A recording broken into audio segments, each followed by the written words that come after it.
Okay तो हम जो पेपर सॉल्व कर रहे हैं ये पेपर है अभी रिसेंटली इनफैक्ट कल ही सीबीआई पीपी का पेपर हुआ है। पीपी एंड सीबीआई एपीओ और भी डिफरेंट दिल्ली एपीओ का भी एक कॉमन पेपर हुआ है जो सबके लिए समान ही है पेपर। तो उस पेपर को सॉल्व करेंगे हम। कुछ क्वेश्चंस के आंसर आपको आते होंगे 100%। तो 120 क्वेश्चन है, 2 घंटे का टाइम है। तो इसको सोल्व करते हैं, देखते हैं और कितनी मेरिट बनती है लगभग। ठीक है। और नेगेटिव मार्किंग थी इस पेपर में। नेगेटिव जो थी वो जनरली 1/4 रहती है, लेकिन इसमें 1/3 थी। तो फ्यूचर में आप लोग भी पेपर देंगे, जो एलिजिबल हैं वो तो दे ही सकते हैं, और जो अभी एलिजिबल नहीं है I mean for the timing once they will complete their LLB, तो उसके बाद वो एलिजिबल होते हैं। 3 साल का एक्सपीरियंस होता है इसमें। For the post of APP assistant public prosecutor and for the public prosecutor 7 year का एक्सपीरियंस, और एज मस्ट बी 35। वही वाला जो जुडिशरी का जो एलिजिबिलिटी रहती है, तो उसी पैटर्न पे ये पेपर है। ठीक है। तो एक कॉमन टेस्ट हुआ था 120 नंबर का, जिसका 2.5 नंबर का एक आंसर का सही आंसर, यानी 300 मार्क्स का ये टोटल, और 100 नंबर का इसका आपका इंटरव्यू होगा। तो टोटली 400 में से काउंट होगा, और डिपेंडिंग अपॉन द मेरिट के बारे में हम बाद में डिस्कस कर लेंगे। लेकिन इस बार ही देखते हैं कितनी मेरिट जाती है। तो मोर और लेस थोड़ी हाई ही जाएगी, क्योंकि पेपर का नेचर थोड़ा सिंपल है। बट फिर भी सिंपल में भी बहुत सारे लोग गलतियां कर ही देते हैं, कॉमन मिस्टेक हो जाती है। तो लेट्स सी, स्टार्ट करते हैं। ठीक है। सो फर्स्ट क्वेश्चन क्या है, the Constitution of India provides for impeachment only of. बहुत सिंपल सा क्वेश्चन है। इम्पीचमेंट की अगर हम डायरेक्ट बात करें तो हमारे यहाँ अगर इसमें 4 ऑप्शन है, president of India, chief justice of India, chairman of UPSC, CAG. तो डायरेक्ट प्रोविजन जो दे रखा है इम्पीचमेंट का वो प्रेसिडेंट ऑफ इंडिया का ही। ठीक है। तो प्रेसिडेंट ऑफ इंडिया इसका आंसर होगा। वैसे तो अगर हम बात करें चीफ जस्टिस ऑफ इंडिया, उसका भी इम्पीचमेंट प्रोसीजर से ही उसको हटाया जाता है। बट हाउएवर डायरेक्ट प्रोविजन जो हमारा प्रेसिडेंट ऑफ इंडिया का दे रखा है इसमें। वो बेयर एक्ट में ना इम्पीचमेंट वर्ड यूज नहीं किया है सीजीआई के लिए, वो सिर्फ रिमूवल वर्ड यूज किया है। ओके नाउ आगे चलते हैं। जो क्वेश्चन नंबर 2 है, whenever the Constitution of India confer power on the president of India to be exercised at his pleasure, the same has to be exercised on the aid and advice of the council of minister। अक्सर क्या होता है, जो president की जो अपना कोई भी decision with the help of council of minister से मिलकर ही लेता है। लेकिन इनमें से कौन सा ऐसा काम है जो अकेले कर सकता है? बताइए जल्दी, क्विकली, थोड़ा स्पीड से करेंगे। ठीक है। आई होप विजिबल तो होगा आप सबको। ठीक है। तो pardoning power article 72, pardoning 72, dismiss a public servant 311, 304, giving sanction a bill passed by the state legislature under article 304b, and the last one, decide the question of disqualification of the member of parliament under article 1021। क्या answer हो सकता है इसका? तो इसका answer होगा D. देखो कुछ आंसर ऐसे हो सकते हैं, ऐसा हो सकता है कि हम सब लोग जो उस पर एग्री ना करें, बट मोर और लेस 95% तक आई वुड से कि हमारे जो आंसर होंगे ultimately what I will say वो ठीक होंगे। बाकी will do the cross check. अभी इसकी 2-4 दिन में आपकी क्या नाम है आंसर की आ जाएगी, then will match up with it. और फिर टिल द टाइम जो आई वुड सजेस्टिंग वो ठीक ही होंगे। ठीक है। फिर भी आप क्रॉस चेक जरूर कर लेना। Now, third question: if there is an inconsistency between the law made by the parliament and state legislature, the state law would be valid होगा if passed under the entry number 3 of schedule number 7th schedule में, valid if the law passed by the on any subject given in the list 2। अगर आप question देखेंगे, I'll share it with you, paper में आपसे share कर लूंगा बाद में।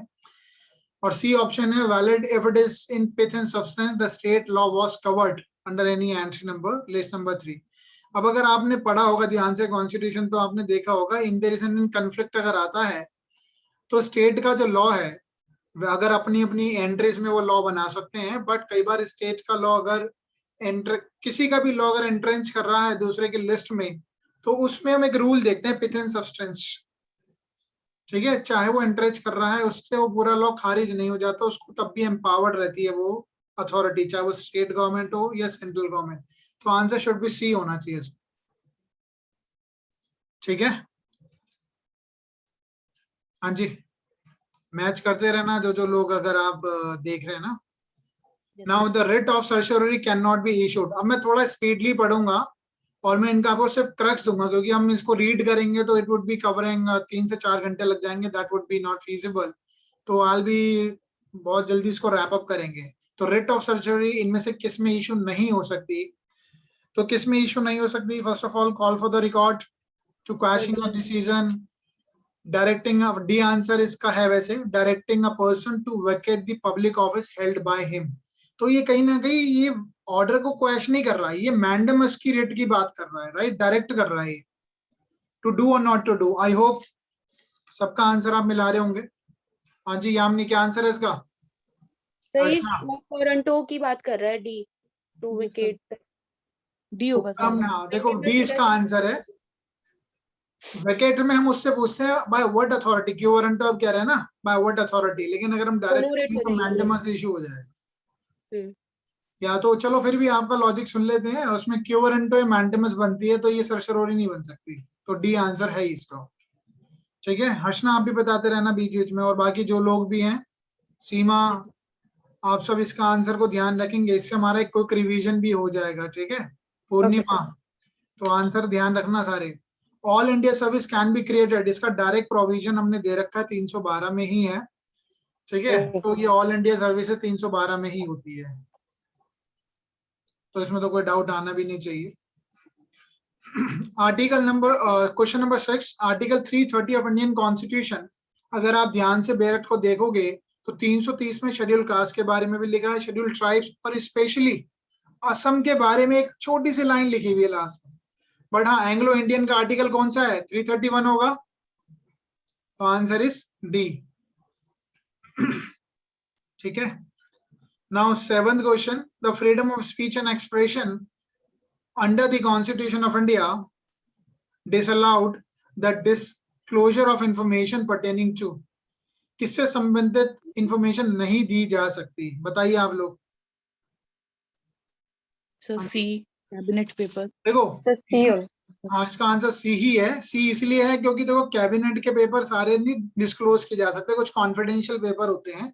अगर आप इसका लॉजिक भी लगाएंगे तो एविडेंस एक्ट की जो धारा 162 जो है, 162 रेड विद सेक्शन 123, कुछ ऑफिशियल कम्युनिकेशंस जो होती है, ऑफिशियल सीक्रेट जो होते हैं, उसको डिस्क्लोज नहीं किया सकता. बट कोर्ट उसमें बुलाती है कि आप डॉक्यूमेंट तो लेके आइए, लेट मी सी. आपको याद होगा स्टेट ऑफ यूपी वर्सी राज नारायण का केस हमने किया था. तो सारे पेपर आरटीआई के दायरे में या freedom of speech and expression में आप नहीं डिस्क्लोज करवा सकते हैं. तो answer should be C.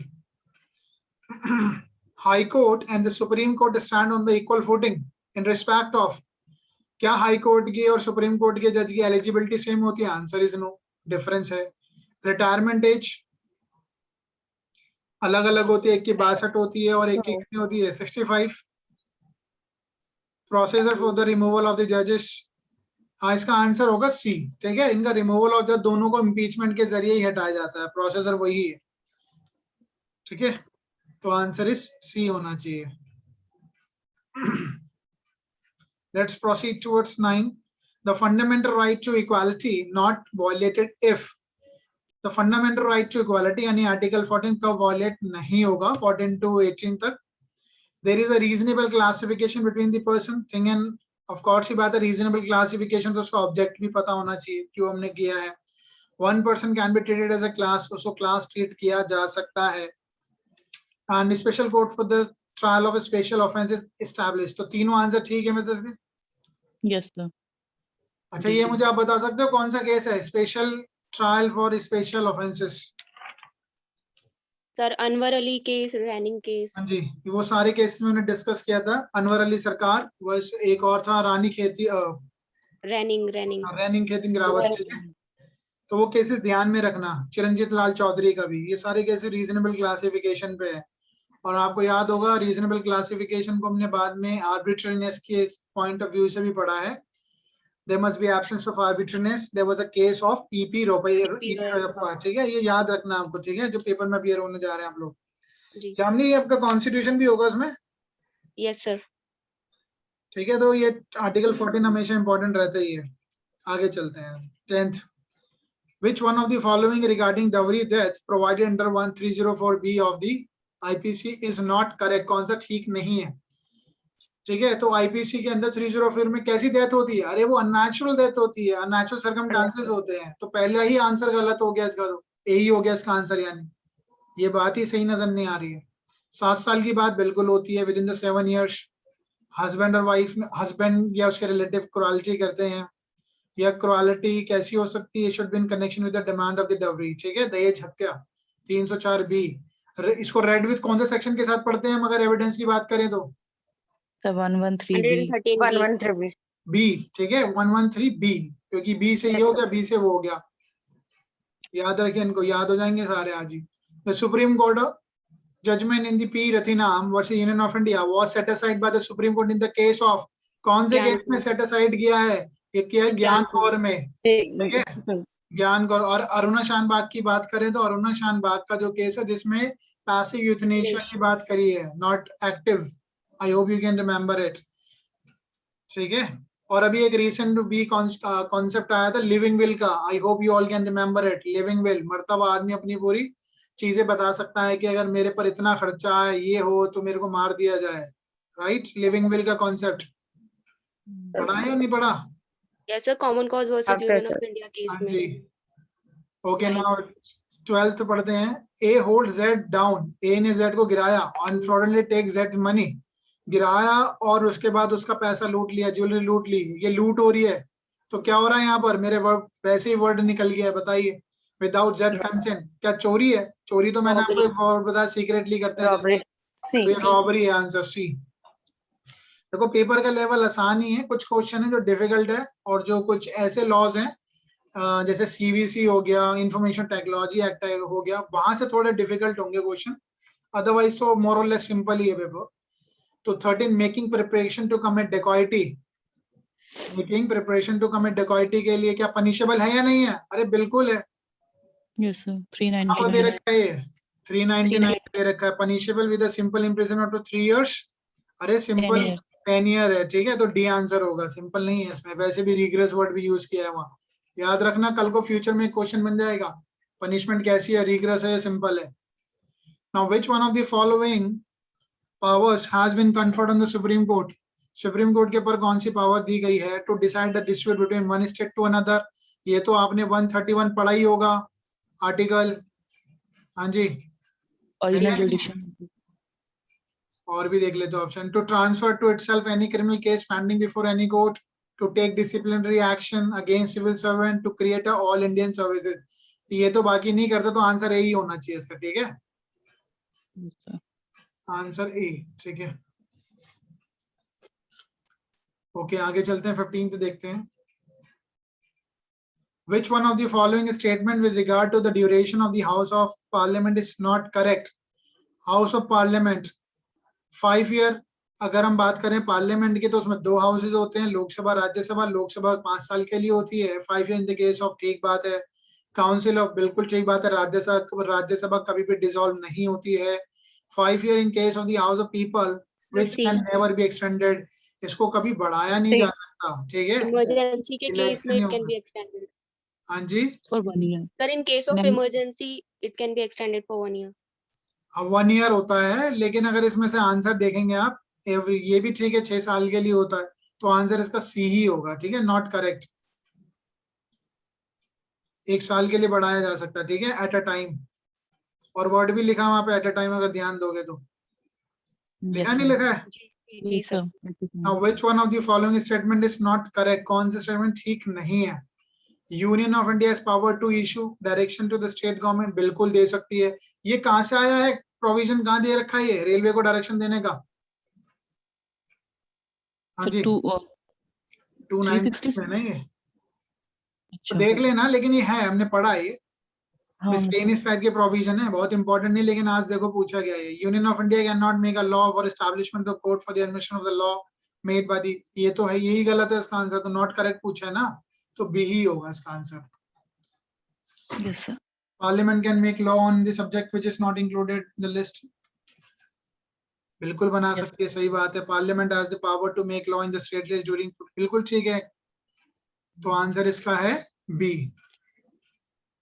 Now Parliament has no power to make law for the whole of India, for implementing international treaty and agreements to which India is a party.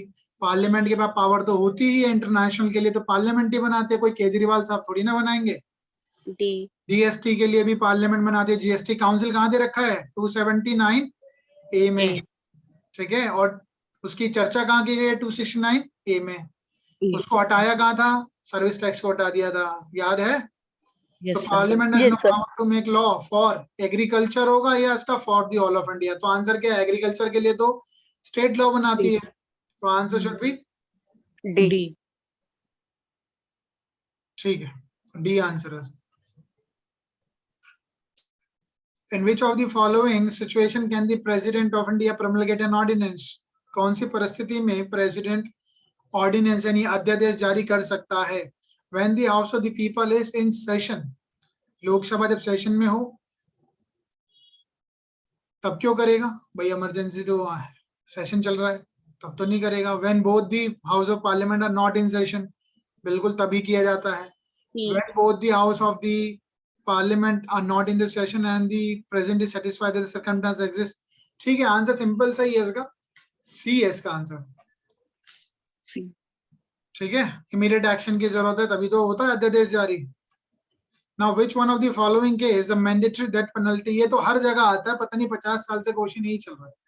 303 में किसको खत्म किया गया? मिट्टू सिंह। ठीक है, हमेशा बेयर एक्ट में भी लिखा हुआ है आपके। बाकी ये सारे केस आपको पता होने चाहिए कौन कौन से, बच्चन सिंह, मच्छी सिंह, ठीक है,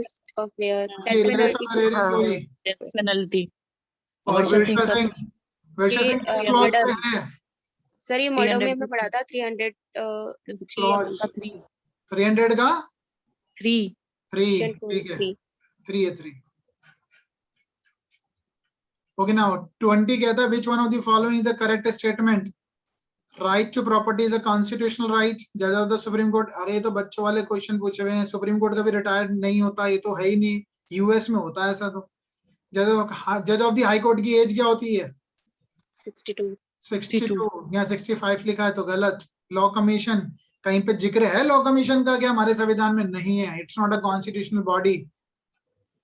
अच्छा चलो जल्दी से जीके का क्वेश्चन भी बताइए। Who was the first law chairman of law commission of India? Setalvad क्या नाम है? शीतलवत, नॉट सातलवत, शीतलवत। हाँ, ठीक है, और उससे पहले बिफोर इंडिपेंडेंस लॉर्ड मैकॉले। हाँ जी, ये याद रखो, कल को टकराएंगे क्वेश्चन। ठीक है, तो इसका आंसर होगा right to property constitutional right है। कहाँ दे रखा है? 300A में। बहुत सिंपल है। 21 देखते हैं। If upon the investigation it is appear to the officer in charge of police station that there is not sufficient ground और evidence to justify the forwarding of a case to the magistrate then such officer shall, वो officer क्या करेगा? Police वाला क्या करेगा? Evidence वगैरह कुछ नहीं है तो उसके खिलाफ release him on execution, bond भरवा लेते हैं। ठीक है, बॉन्ड उसकी मर्जी है, विद बॉन्ड और विदाउट श्योरिटी। बॉन्ड विद और without surety, answer should be B होना चाहिए। ठीक है, B. Now 22 when a person is accused of more than one offence of the same kind committed in 1 year, एक साल में, ये बात हमने पढ़ी कहाँ? सेक्शन बताओ। 221 अरे 219 है, 221 तो वो डाउट की बात करता है। अरे ये गलतियां मत करना कभी भी। ठीक है, 1 year even though the target victims are different he may be charged with that one trial. 3 offences करते हैं ना, maximum 3 offences, answer is C. देखो जब आप कोई क्वेश्चन पढ़ते हैं ना तो उसका आंसर तो आपको मिल ही रहा है सीधा, लेकिन उसको पूरे कोई रिवाइज भी करो माइंड में। जैसे 219 है इसका आंसर, ठीक है, 221 तो डाउटफुल की बात करता है। Yes sir. 23 पे आ जाते हैं अंडर, क्योंकि हमें जब चीजें दिमाग में अगर होगी और आपने कैप्चर की होगी, अपनी आंखों से देखा होगा ना, तो पेपर में याद आ जाती है चीजें। और I can understand section base में गलतियां होती हैं, सेक्शन सारे याद नहीं रहते, लेकिन धीरे धीरे याद होने लग जाएंगे आपको जितना एमसीक्यू करोगे ना। 23 देखते हैं। Under 125 of the CRPC, a person having sufficient means may be ordered to pay maintenance to his legitimate हो इलेजिटिमेट हो, दोनों को पे करना पड़ता है, लेकिन मैरिड डॉटर को नहीं देना पड़ेगा। Who is unable to maintain itself owing to some physical mental abnormality, तो आंसर शुड बी डी। इसका स्कोप वाइडर है, इसका स्कोप भी वाइडर है, ज्यादा चीजें लिखी हुई हैं। Now when any unlawful assembly cannot be otherwise dispersed, it is necessary to disperse this for the public security. अब ये क्वेश्चन ऐसे जो कभी ड्राफ्ट हुए नहीं लेकिन आने लगे हैं, बारीक क्वेश्चन है। Which of the following officer may cause it to disperse by the armed force? हमने पढ़ा है 129, ठीक है, आर्म्ड फोर्स होता है, सिविल फोर्स होता है, ठीक है, लेकिन उसमें यहाँ पर एक चीज दे दी इन्होंने, थोड़ा सा डिफरेंस दे रखा है, any executive magistrate, I am sure ये सबको पता ही होगा एग्जीक्यूटिव, लेकिन executive magistrate of highest rank का करता है ये पर्टिकुलरली, तो ये बहुत अंदर से पूछा गया है, तो वो ये जब आप डायरेक्ट पढ़ते तो थोड़ा सा ध्यान से फोकसली और पढ़ें, तो answer is B, executive magistrate of highest rank का करेगा ये, ठीक है। Now 145 of the CRPC provides procedure to be followed where disputes concerning land and water may cause breach of peace. 145 से, क्योंकि यहाँ पे ड्यूटी बनती है ना डीएम एसडीएम की कि भैया मेंटेन करे लॉ एंड ऑर्डर, अगर कोई वाटर इसको जमीन को लेकर कोई प्रॉब्लम हो रही है तो उसमें क्या क्या कवर किया गया है लैंड एंड वाटर में, उसकी एक्सप्लेनेशन बताती है 145 की। बेरक ध्यान से पढ़ोगे तो कभी गलती होगी नहीं, पूरा का पूरा पेपर से 5 या 10 क्वेश्चन ऐसे होंगे जो बेरट से बाहर है, बाकी पूरा बेरट छपा हुआ है, कॉन्स्टिट्यूशन को छोड़कर बाकी पूरा बेरट है। बिल्डिंग्स, इसका आंसर है डी। अगर आप इसकी एक्सप्लेनेशन देखोगे तो वहां लिखा है रेंट्स एंड प्रॉफिट्स की बात भी लिखी हुई है, ठीक है, कि लैंड एंड वाटर में क्या क्या इंग्लिश में क्या क्या इंक्लूड होगा, रेंट्स एंड प्रॉफिट भी होगा, तो answer is D. Now medical examination of the victim of the rape is valid only when it is done. जब हम मेडिकल एग्जामिनेशन करते हैं वो भी विक्टिम ऑफ रेप की, तो या तो उसकी कंसेंट हो या उसके बिहाफ पे कोई और कॉम्पिटेंट पर्सन देगा, तो that should be answer A होना चाहिए। नाउ 227 ये बात करता है ट्रायल की, 225 से लेकर 237 तक ट्रायल होता है कोर्ट ऑफ सेशन के सामने ट्रायल, तो 227 में डिस्चार्ज की बात की गई है, डायरेक्ट ही सेक्शन है ये, ठीक है, डिस्चार्ज कर दिया जाता है। पढ़ लेते हैं एक बार और। Where upon the consideration the record of the cases and document case sorry not cases and the document submitted therewith and after hearing the submission of the both the side, दोनों पक्षों को सुनने के बाद जज को ये लगता है that there is not sufficient ground for the proceeding against the accused, he shall discharge कर देगा, ठीक है, डिस्चार्ज कर देता है। बेरेट को पढ़ो सिर्फ आप, बेरेट जितना छपा हुआ होगा माइंड में, कोई इजीली कोई पेपर नहीं रुकेगा आपका prelims. Now victim compensation scheme कहाँ दे रखी है, बहुत ही सिंपल है, 357A, ठीक है। आप मुझे बता दीजिए 357B में क्या लिखा है, जल्दी से बताइए sir. Compensation in addition of fine, और सी में ट्रीटमेंट। बिल्कुल ठीक है, तो ट्रीटमेंट इन एडिशन बी है और ट्रीटमेंट ऑफ विक्टिम सी है। कौन कौन मना नहीं करेगा, प्राइवेट या पब्लिक हॉस्पिटल, बोथ दोनों नहीं मना करें, अगर मना कर दे तो कितने पनिशमेंट है, तो 366B में दिया हुआ है ना, 366 कहाँ पनिशमेंट की बात करेगा, बी 166B आपका आंसर ठीक जा रहा है, क्या नाम है आशा, लेकिन हमने 3 लगा दिए, पता नहीं क्यों लगाया। 166B 366 कहा था आपने, अच्छा ओके, मैंने 1 ठीक है, गलती ठीक से है, बोल आंसर ठीक है, मुझे पता है आप सब इन चीजों का आंसर दे देंगे, जितना मुझे पता लगा है ना आप लोग कहाँ पे पहुंच चुके हैं, तो आई नो इट, तो आई नो के you can easily answer it. Now 29 देखते हैं। In case where the accused pled guilty the magistrate may refuse to record the plea, accused ने अपना अपराध मान लिया है, प्लेड गिल्टी कहाँ दे रखा है ये पता होना चाहिए पहली बात आपको सेक्शन, ठीक है, और उसके बाद क्या होता है, मजिस्ट्रेट पे डिपेंड है, प्लेड गिल्टी होने के बाद उसको पनिशमेंट देगा या नहीं देगा, that is a discretion of the जज, तो shall record the plea and may in his discretion convict thereupon. अच्छा सजा कितनी दी जाती है इसमें, डिस्क्रिशन तो है, कितनी सजा दी जाएगी, तो वो तो जो ऑफेंस किया होगा उसी पर डिपेंड करेगा ना। हाँ तो कितनी होती है, 1/4 होती है, 1/2 होती है, कितनी होती है, पढ़ना इस सेक्शन को। चलो आगे चलते हैं, ये सारी चीजें ध्यान में रखना अगली बार के लिए पेपर में, ये पता होना चाहिए पेपर में अगली बार ये क्वेश्चन आएगा कि अगर एक इंसान ने अपना जुर्म कबूल ही लिया है, प्लेड गिल्टी, पहली चीज प्लेड गिल्टी कौन से मामलों में हो सकता है, ये सारी चीजें ध्यान रखना, ठीक है। Now 113B of Indian evidence act inserted in the year of 1986 अब अच्छा एक चीज याद करना, एक क्वेश्चन आ गया है ना, तो इसके साथ साथ आप इसका ईयर भी ध्यान रखना। वैसे तो आपको पता होना चाहिए 1986, ठीक है। अच्छा 304 बी कब ऐड हुआ है यामिनी? सेम ईयर तो 1986। ये याद रखना 304 बी, कल को ये भी पूछा जाएगा पेपर में कि 304 बी कब ऐड हुआ है, तो क्वेश्चन से ही आपको आंसर भी मिल रहे हैं। तो 113 का बी जो है 1986 में जो हुआ है, किससे डील करता है? प्रेजम्पशन ऑफ डेथ है, डाउरी डेथ, बी है। इजी है क्वेश्चन, ठीक है। चलो आगे चलते हैं। तो जिसके 110 आंसर हैं, ठीक है, 120 में तो वो 100% पास हो ही जाएगा। तो होने भी चाहिए, मुझे लगता है इतने 110, 105, 100 से ऊपर तो होने चाहिए।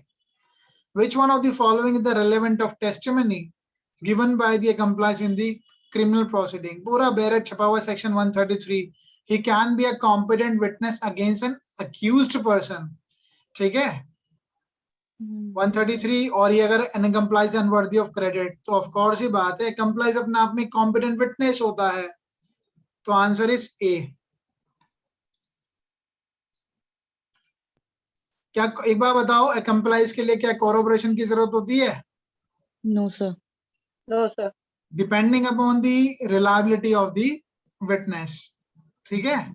सोल टेस्टमनी पे भी सिर्फ क्या नाम है, कंप्लाइज के यानी पार्टनर इन अ क्राइम की सिर्फ उसकी गवाही पे ही सजा दी जा सकती है। बट आपका एक मेंस का क्वेश्चन बनता है, इन दोनों को क्लब करके बनेगा। Accomplice is a competent witness, however is unworthy of credit. Do you agree with it और नॉट? तो इस तरीके से आपको एलोबरेट करना पड़ेगा, ठीक है। ये क्वेश्चन आता है अक्सर मेंस का 20 नंबर का। Now leading question can be asked, which one of the following cases? Cross examination में पूछे जा सकते हैं, एग्जामिनेशन में तो पूछे ही नहीं जा सकते चीफ में। और ये कहाँ दे रखा है, विच सेक्शन? 140 143, अरे 3 141 में डिफाइन है व्हाट इज लीडिंग क्वेश्चन, 143 में कि it can only be asked in cross examination. Now, which one of the following statement in relation to evidentiary value of the hostile witness is correct? अच्छा एक बार बताओ, hostile witness कहाँ दे रखा है? 154। 154।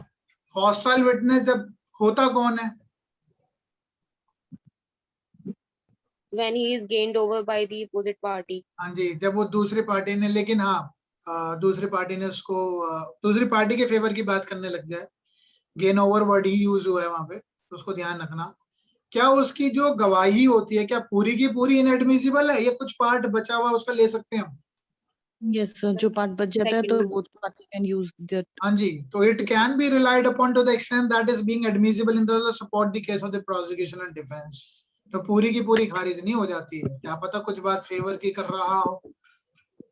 Now A intentionally and falsely led B to believe that certain land belongs to A, कि उससे कुछ जमीन संबंधित रखती है, and thereby inducing, अरे मैं कह रहा हूँ ये मेरी जमीन है और आपने मेरे कहने पे आपको लालच प्रलोभन आ गया, हाँ भाई ठीक है इसकी जमीन है, विश्वास करते हैं आप, you are acting upon my representation.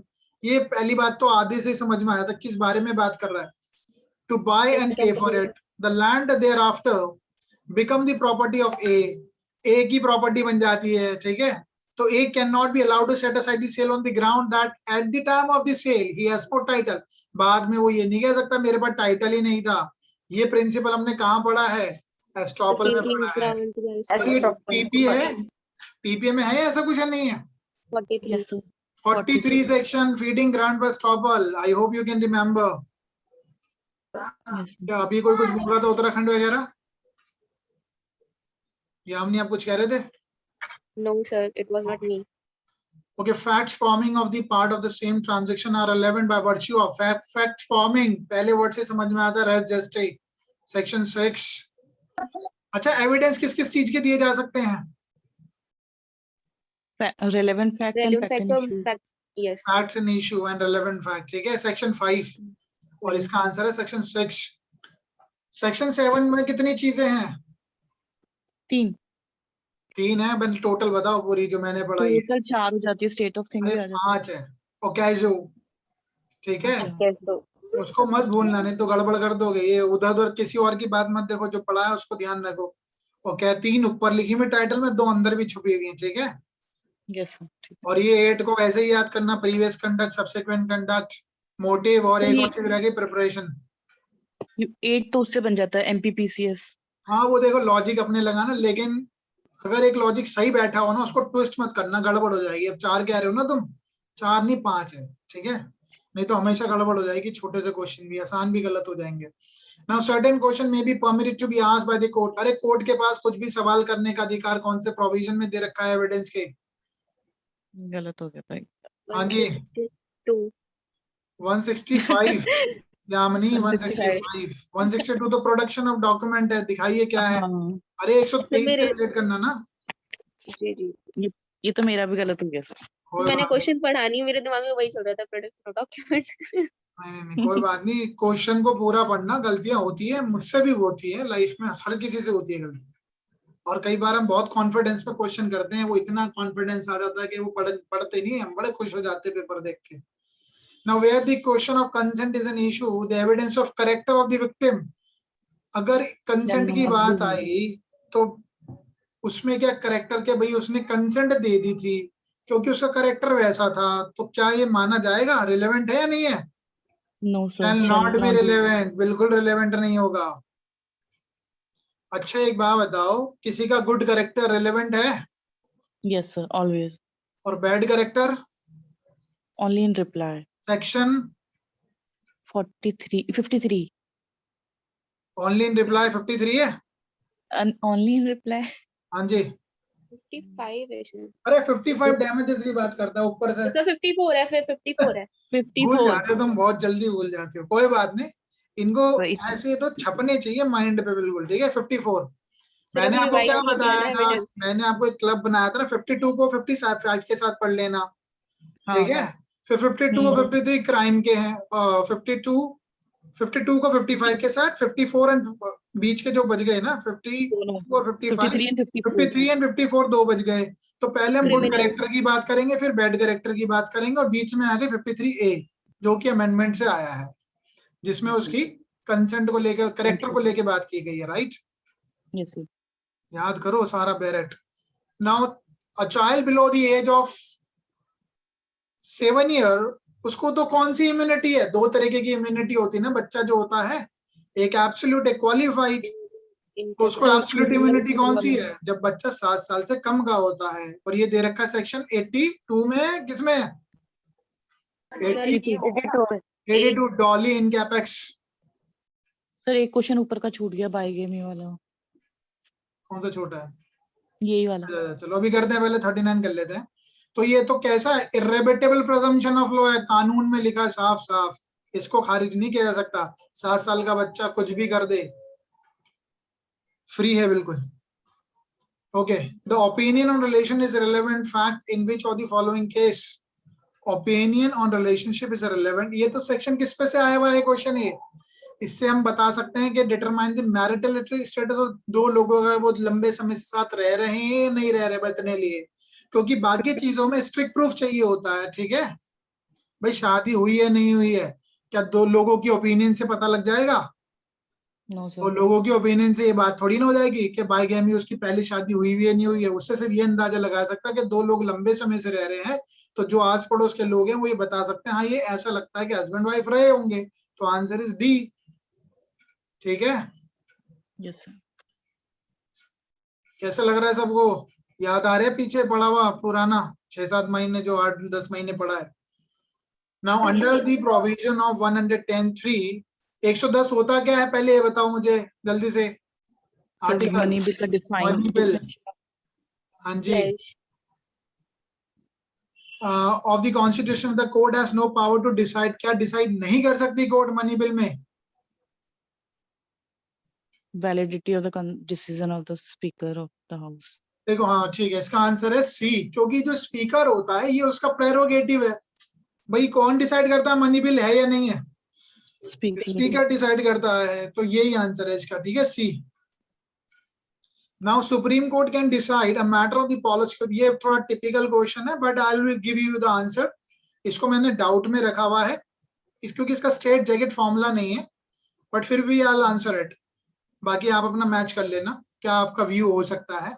Supreme Court can decide the matter of the policy of the government. Supreme court ये बताती ही नहीं है कि गवर्नमेंट को क्या काम करना है, ठीक है, क्योंकि Supreme Court can not interfere in the working of the government, matter of policy नहीं होगा। Matter related to the proprietary और the need of the legislation, ये भी नहीं बता सकते कौन से कानून की जरूरत है, बिकॉज हर किसी का अलग दायरा है। वेदर और not the farm legislation pass by the parliament to are beneficial, ये भी अब इसमें देखो थोड़ा सा डाउट है। सुप्रीम कोर्ट उस कानून को बनाए हुए को रद्द तो कर सकती है, बट अल्टीमेटली सुप्रीम कोर्ट का काम है deciding the interpretation of the question of law which is of substantial question of law, ठीक है, जनरल इंपॉर्टेंस पढ़ा होगा, जनरल इंपॉर्टेंस वाली बात जो है। तो अगर डी को पढ़ेंगे तो वहां नजर आ रहा है वेदर और not the farm legislation pass by the parliament deal with the trade and the commerce of the food stock, क्या वो इससे संबंधित है या नहीं है, ठीक है, ये इंटरप्रिटेशन की बात आ रही है, व्हाट आई थिंक, बिकॉज तो यहाँ पे डी डिसाइड कर सकती है।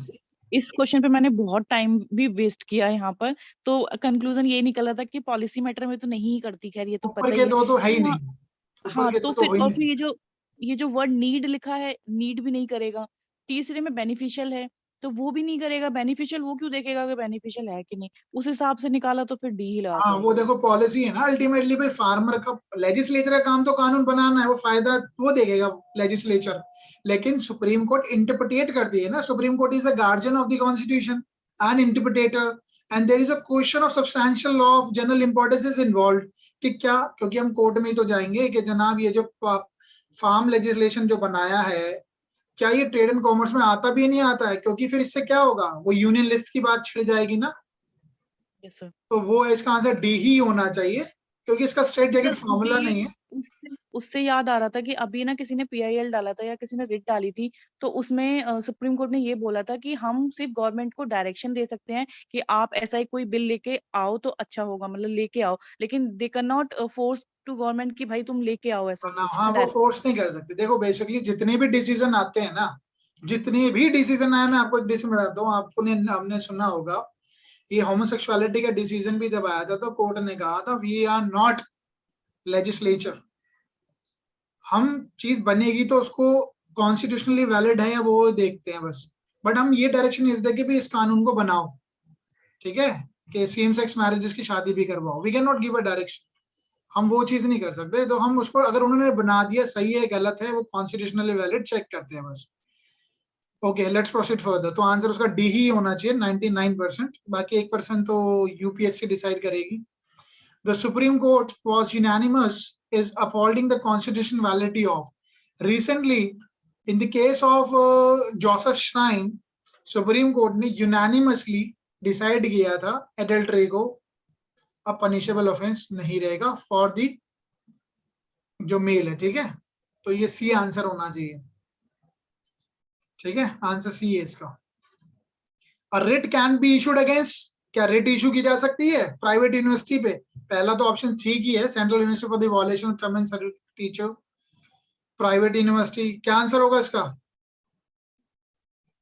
अरे केंद्र सरकार पे तो होती है, सेंट्रल यूनिवर्सिटीज पे, प्राइवेट पे होती नहीं होती है। द आंसर इज यस, बशर्त है कि जो प्राइवेट यूनिवर्सिटी है वो पब्लिक इंपॉर्टेंस का काम करती है, वैसे भी पब्लिक इंपॉर्टेंस ये education is always a public importance, तो आंसर शुड बी इसका होना चाहिए डी।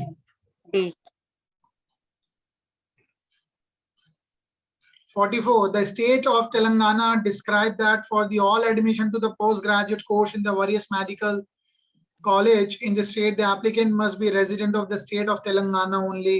अगर आपको पीजी में एडमिशन चाहिए तो तेलंगाना का ही आप होने चाहिए। The rule is वैलिड है या नहीं है? सर तो इनवैलिड। पहली चीज तो आप ये देखो, पहली चीज तो आप ये इजी करने के लिए ये चलो, कभी भी ऐसा क्वेश्चन आए तो दो चीज डिसाइड, पहले तो एक चीज डिसाइड किया करो कि वैलिड है या नहीं है। दो चीज देखो, ऑप्शन दे रखे 4, तो 2 ऑप्शन तो वैसे ही बचेंगे, पहले आप अपने माइंड को वैलिड और इनवैलिड की तरफ लेके जाओ।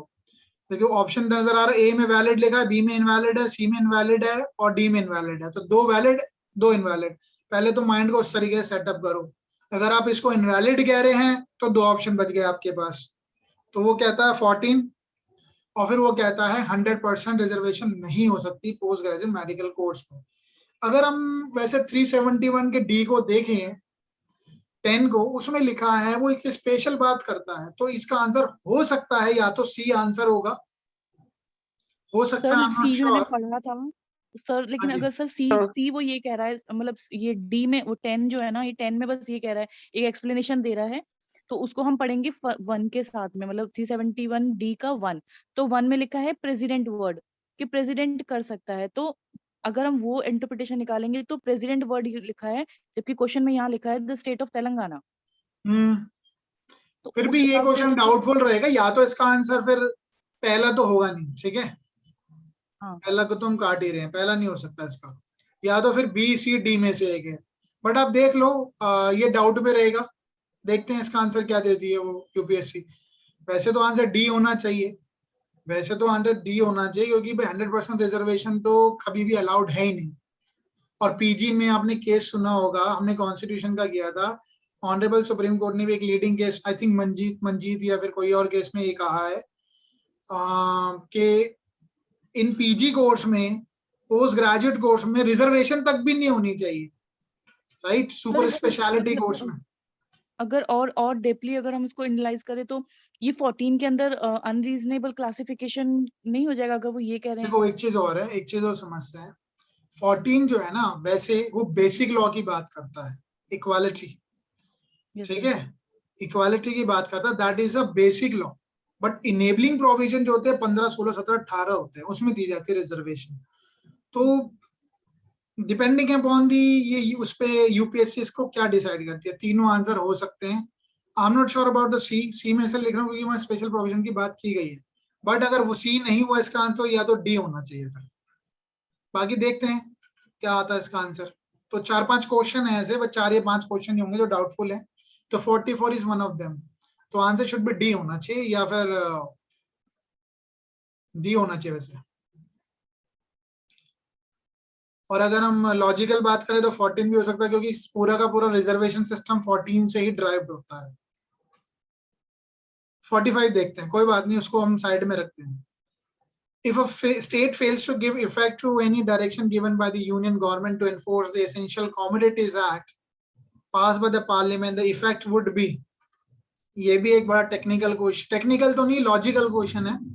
If a state failed to give effect, अगर स्टेट ने एक डायरेक्शन दिए कि अपनी स्टेट के अंदर, केंद्र सरकार ने एक डायरेक्शन दी है कि एसेंशियल कमोडिटी एक्ट को एनफोर्स करे, और राज्य सरकार उसको फेल हो जाती है, नहीं करती है, तो क्या ये इमरजेंसी लगाया जा सकता है? तो इसका क्या इफेक्ट होगा? Nothing as the state has the power. क्या आंसर लगा सकते हैं आप इसका? पढ़िए क्वेश्चन। इसका ये आर्टिकल 365 पर है क्वेश्चन। हाँ जी, Yes. 365 पे ये डायरेक्ट, ये जो लाइन लिखी नहीं 365 की लिखी हुई है, क्योंकि अगर केंद्र सरकार कोई डायरेक्शन देती है उसको फॉलो नहीं करती है, तो that is also ground for the emergency. Yes. ठीक है, तो 365 सी आंसर होना चाहिए इसका। ऊपर चलते हैं। 46, a state can be changed to union territory by which of the following procedure? हाँ जी, सर लेकिन उस क्वेश्चन में मतलब 365 में वो गवर्नर के पास पावर है, इसमें प्रेसिडेंट बोला है। उसमें 2 वर्ड लिखे हुए हैं ना, गवर्नर और अदरवाइज। यस सर, दो चेक कर चीजें। लेना, आई एम नॉट श्योर, वो मैं भूल गया हूँ। 356 में लिखे हैं 2 वर्ड्स, हाँ जी, गवर्नर, वो 356 में यूज किए हैं, गवर्नर और अदरवाइज। एक बार देख लेते हैं। क्या 365, लेकिन आंसर तो यही होना चाहिए, देखते हैं।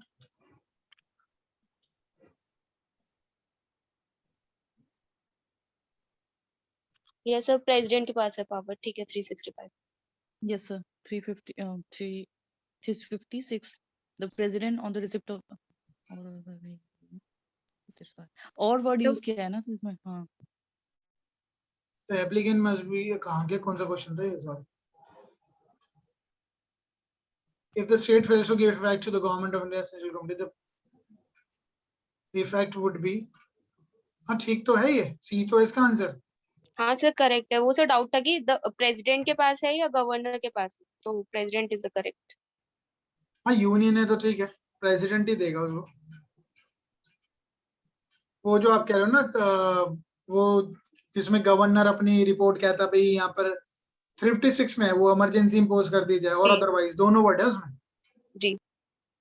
चलो आगे चलते हैं। Now the state can be change to union territory by the following which procedure, क्या प्रोसीजर फॉलो किया जाएगा अगर किसी को स्टेट को यूनियन टेरिटरी में बदला जाए? Amend the Constitution of India, अरे नहीं। Passing the bill in the parliament, नहीं। दो में से एक होगा फिर तो।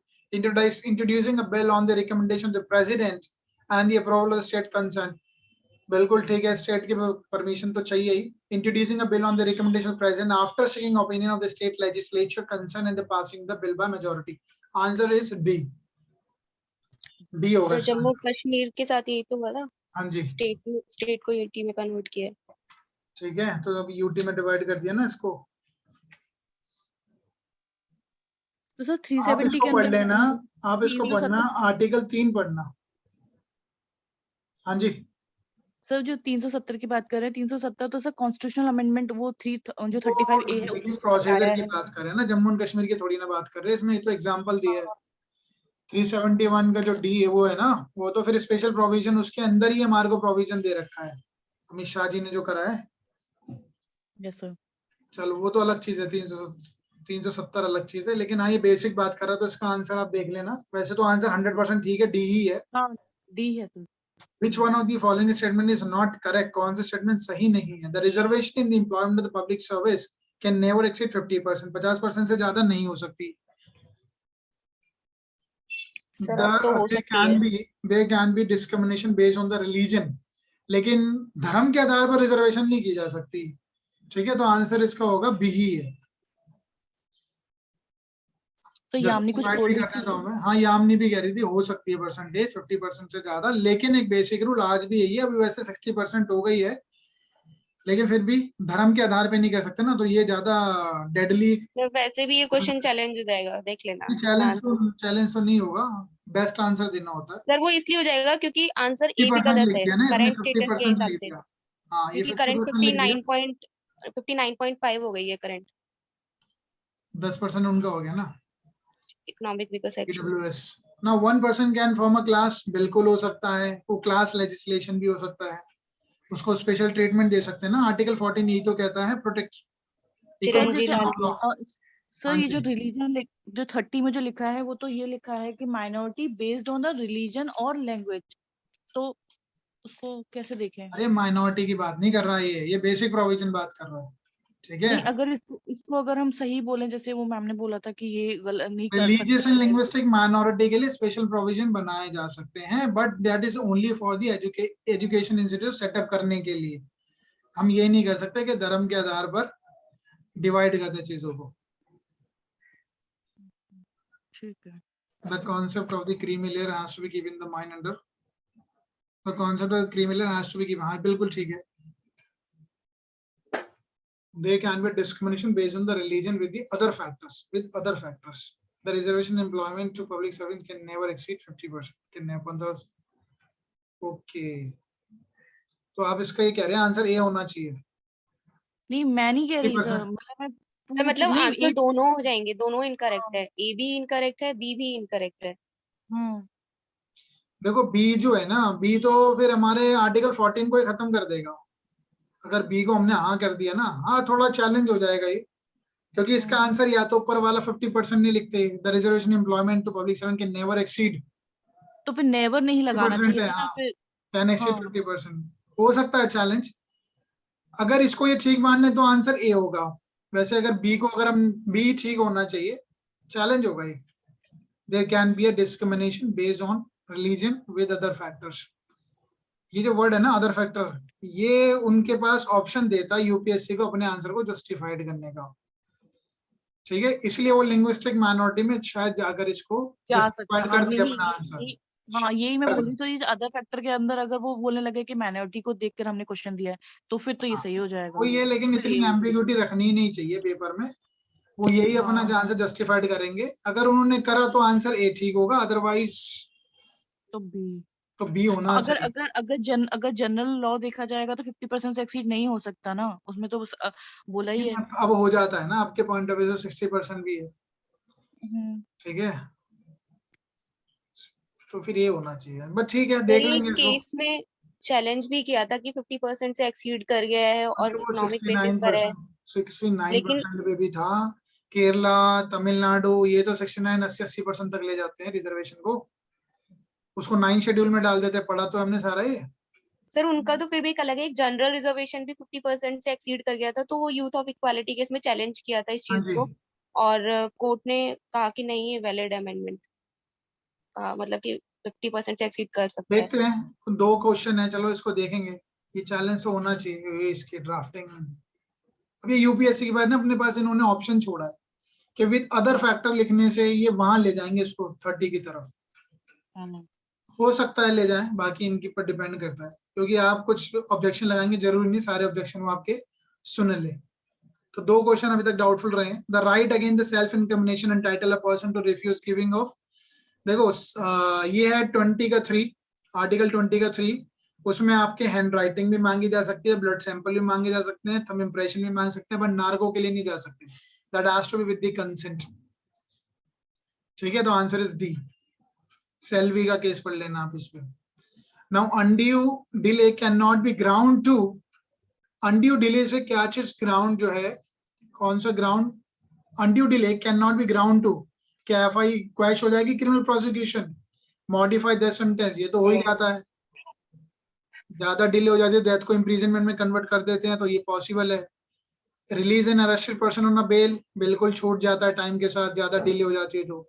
डिसिप्लिनरी प्रोसीडिंग खत्म हो जाएगी। अरे अगर मैंने अगर कुछ गड़बड़ करी है किसी अपने डिपार्टमेंट में, वो एक्शन ही नहीं ले रहे, तो मुझे लगता है वो खत्म हो जाती है टाइम के साथ, क्योंकि थोड़ा लाइट मैटर है as compare to criminal prosecution. But criminal prosecution can never end, चाहे डिले हो जाए। तो आंसर शुड बी ए होना चाहिए। हाँ जी, क्या होना चाहिए? अर्चना क्या लगाया आपने? तो मैंने तो बी लगाया है, बाकी चलो कोई जो भी बात नहीं, तुम। बी तो होगा नहीं, 10 सेंटेंस तो कन्वर्ट हो ही जाती है लाइफ में। ये तो वतीश्वरम और हाँ त्रिवेणी जी, धन केस है ना। त्रिवेणी बहन और वतीश्वरम का केस देख लेना, उसमें 2 साल वाला जो मैंने बताया भी था, 2 साल की बात थी, लेकिन कोर्ट ने कहा एप्लीकेशन लगाओ सुप्रीम कोर्ट में। त्रिवेणी बहन में कहा कि ऐसे हाँ जी। लिमिटेड पीरियड ऑफ डिले जरूरत नहीं है, बस डिले होना चाहिए। Under which one of these circumstances does the right of private defensive body extend to causing death? ये तो सीधा सीधा क्वेश्चन आया हुआ है आपका, कहाँ है? causing death 100 से है ये, सेक्शन 100। उसमें है lust, natural gratifying, unnatural lust, ये दे रखा है। कितने ग्राउंड्स हैं 100 में? 7 शायद। 7 ग्राउंड्स हैं। ठीक है। Kuldeep with guilty intention. अच्छा, आईपीसी तो बहुत ही सिंपल थी, आई थिंक जितने क्वेश्चन होंगे सबके ठीक ही होंगे। Kuldeep with guilty intention abet a lunatic to stab his caretaker. Kuldeep का गलत इरादा है, उकसाता है, दुष्प्रेरण करता है एक पागल इंसान को कि वो स्टैब यानी केयरटेकर को स्टैब कर दे। स्टैब मतलब चाकू मार दे। He also supplies a knife to that lunatic in the furtherance of his intention. Knife भी सप्लाई कर दिया। जब नाइफ सप्लाई करा तो किस क्या वर्ड यूज हो सकता है यहाँ पर? सर अबेटमेंट एड, का। हाँ जी, इंटेंशनल एड। इंटेंशनली एडिंग, जो कि 107 का 3rd पॉइंट है। यस। ठीक है। The lunatic does not do what Kuldeep had asked him to do. उसने तो करा नहीं पागल ने, and misplaced the knife, लेकिन छुपा दिया। Here Kuldeep would be guilty of। अच्छा एक बात बताओ, इस पे कौन सी एक्सप्लेनेशन अप्लाई हो रही है? सर 108 एक्सप्लेनेशन 2 हाँ जी, शायद। 2 ही है। ठीक है। It is not necessary that abetted act must be committed. तो इसका आंसर होना चाहिए abetting the commission of murder. बिल्कुल ठीक है, इसने करा, अबेट कर दिया, इसने तो अपना काम पूरा कर दिया ना। चलो सी आंसर, बी आंसर है इसका। Writing arm with a deadly weapon 147 section देख लेना आप, सीधा सीधा है। 146 में राइट है, और अगर आप उसको करेंगे राइट को तो इसमें सजा मिलती है आपका imprisonment और description which may extend to 3 years। ठीक है। 148 में है 149 146 होगा, हाँ पर तो चेक कर 8 में लेना। है सर। 6 में तो वो राइट्स हैं और 7 में उसका कोई पनिशमेंट है, फिर ये 148 में ठीक है, ये हाँ डेडली। तीन ही तो प्रोविजन है, 148 होगा। यस कोई बात नहीं, याद भी तो हो रहे हैं इस हिसाब से आपको। 148 3 years। ठीक है। गलत हो गया ये पूरा। गलत हो गया? यस। अरे चलो, होना नहीं चाहिए था, ये आसान क्वेश्चन है। नो व्हेन टू और मोर पर्सन बाय फाइटिंग, जब दो लोग लड़ते हैं, पब्लिक प्लेस डिस्टर्ब करते हैं। एक्चुअल फाइट होना जरूरी है या नहीं है? Actual fight. हाँ जी, लिखा नहीं है यहाँ पर, लेकिन जजमेंट बता रहा हूँ मैं Affray. आपको, एफरे कहलाएगा। एक्चुअल फाइट होना जरूरी होता है। गाली गलौज चलेगा क्या यहाँ पे? No, sir. नो। बिल्कुल नहीं No. चलेगा। चलो, थोड़ा सा ब्लर्ड है, समझना। Whoever being a public servant fails to record any information, अगर कोई पब्लिक सर्वेंट होने के नाते धारा 154 में एफआईआर रजिस्टर नहीं कर रहा है, shall be liable to punishment under, कहाँ मिलेगी उसको पनिशमेंट? और यहाँ लिखा भी है वर्ड रेप भी लिखा है, ठीक है, रेप।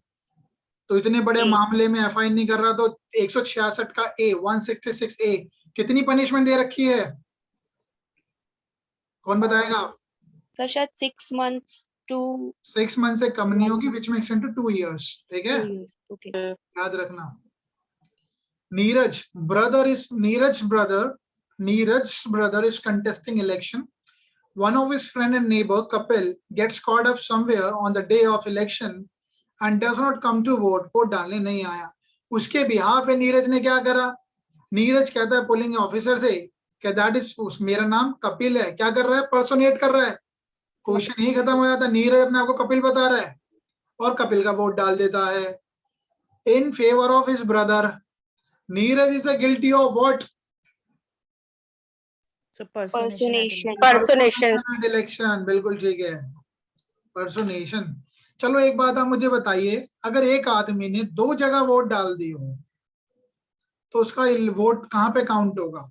सपोज कहाँ काउंट होगा उसका वोट, अगर उसने 2 जगह वोट डाल दिए हैं? तो जो वैलिड जगह होगी उनमें से। 2 जगह डाल देगा तो भैया कैसे वैलिड जगह मान लेंगे? वो तो कहेगा तो मैं यही डालना चाहता था, दोनों पार्टी को डाल देगा अलग अलग जगह, वॉइड हो जाता है उसका दोनों जगह। ठीक है, ये यूपी हायर में क्वेश्चन आया है, ठीक है, यूपी हायर जुडिशियल सर्विसेज का क्वेश्चन है ये, वॉइड हो जाएगा। Now omission to assist public servant when bound by law to give assistance is a punishable offense under which one of the following section? ठीक है, तो देखो 188 तो हमारे कोरोना में चलता रहा, पब्लिक सर्वेंट उसकी प्रमलगेट करता है ऑर्डर, तो आप उसको नहीं मानते हैं। आई थिंक 186 में ऑब्स्ट्रक्शन की बात है, बाधा डालने की, तो आंसर इसका 187। ये कुछ ऐसे प्रोविजन, इनको याद कर लेना, बीच के प्रोविजन है ना। अच्छा 140 क्या कहता है? वेयरिंग गार्ब है, नहीं है, कपड़े पहन लेता, वेशभूषा। तो ये क्वेश्चन आने वाले टाइम में आपको आने लगेंगे पेपर में, तो याद करके रखिए, इन चीजों को भी ध्यान में रखिए बीच बीच में। 177 क्या कहता है? ये सारे इंपॉर्टेंट प्रोविजन है, राइट, ध्यान रखिए इनको। Now Kailash make a false entry in his shop book. Kailash ने अपनी किताब में एंट्री कर ली, गलत। अच्छा एक बात बताओ, क्या उसकी खुद की किताब उसके खुद का फेवर कर सकती है क्या? हाँ जी, मैंने Yes. अपनी किताब में एंट्री कर ली है, क्या वो मेरे फेवर में बात कर सकती है? मैं कल को दिखा सकता हूँ, देखो मेरी किताब में ये एंट्री है कि क्या नाम है, यामिनी को मुझे 10,000 रुपए देने हैं, मेरी अकाउंट बुक में लिखा है, क्या I can use it as evidence? Yes sir. बिल्कुल यूज हो Yes, सकता है sir, वो, ठीक है। और एट द सेम टाइम यहाँ पे लिखा है, लेकिन कैलाश ने क्या करा? मैनिपुलेट कर रहा है चीजें, फैब्रिकेट कर रहा है, तथ्य गढ़ रहा है, कॉरोबरेट कर रहा है, ठीक है, उसके बाद वो कॉरोबरेट कर रहा है। तो ये कैलाश गिल्टी क्या है? परजरी थोड़ी ना है, फॉर्जरी भी नहीं है, giving false evidence, fabricating false evidence, ठीक है, फैब्रिकेट कर रहा है। Karan hits Nitin on his head with a several stick several time. उसने लाठी या जो भी स्टिक है कई बार मारी, लाठी नहीं है, लाठी क्लब होता है, ठीक है, क्लब, स्टिक मारी उसने कई बार। नितिन नीचे गिर जाता है, अनकॉन्शियस हो जाता है, स्कम्ड टू हिज इंजरीज, ठीक है, आफ्टर 5 days ऑफ हॉस्पिटलाइजेशन, आखिरकार वो मर जाता है 5 दिन बाद। द डॉक्टर ये कहते हैं कि इंजरी अपने आप में ऐसी थी which were likely to cause death. Cumulatively, word पे ध्यान देना, cumulatively likely to cause death. Karan would be guilty of what? Murder. Culpable homicide. हाँ जी, कल्पेबल होमिसाइड है, मर्डर है?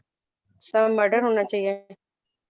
तो मर्डर होना चाहिए, तो मेरा ही The गलत हो doctor गया। testified that the injuries taken cumulatively were likely to cause that. हो एक वर्ड खराब कर रहा है पूरे आंसर को, सर ये लाइकली वर्ड है ना, लाइकली वर्ड यूज क्योंकि कर दिया ना इन्होंने, अगर डॉक्टर लाइकली। ही कहता कि सफिशिएंट टू हाँ कॉज जी, डेथ होता तब ये sufficient in मर्डर the में कौन ordinary जाता। course of nature to cause death अगर लिखा होता ना, sufficient in the ordinary course of nature to cause death, तो ये 100% मर्डर होता। तो लाइकली वर्ड यूज करने से पूरा पढ़ा नहीं होगा आप लोगों ने, तो सर तो इसलिए मेरा लाइकली गलत वर्ड। हो गया, लेकिन डिग्री मैंने ग्रेविटी ऑन कम हो गई। शीट्स में हाँ आंसर जी, शीट में मैंने जैसे दो, मेरा तो ये गलत हो गया खैर, लेकिन मैं आंसर शीट में ना जैसे 2-3 लोगों ने, मैंने वीडियो देखी उनकी, तो सबने या तो किसी ने मर्डर बताया, मर्डर ही बताया है सबने ना। देखो सी मर्डर तो नहीं मुझे होता है, जैसे अभी मर्डर आपने नहीं होगा, अभी आप, हाँ, मर्डर नहीं होता, ये तो लाइकली लगा वर्ड होता है ना। लाइकली।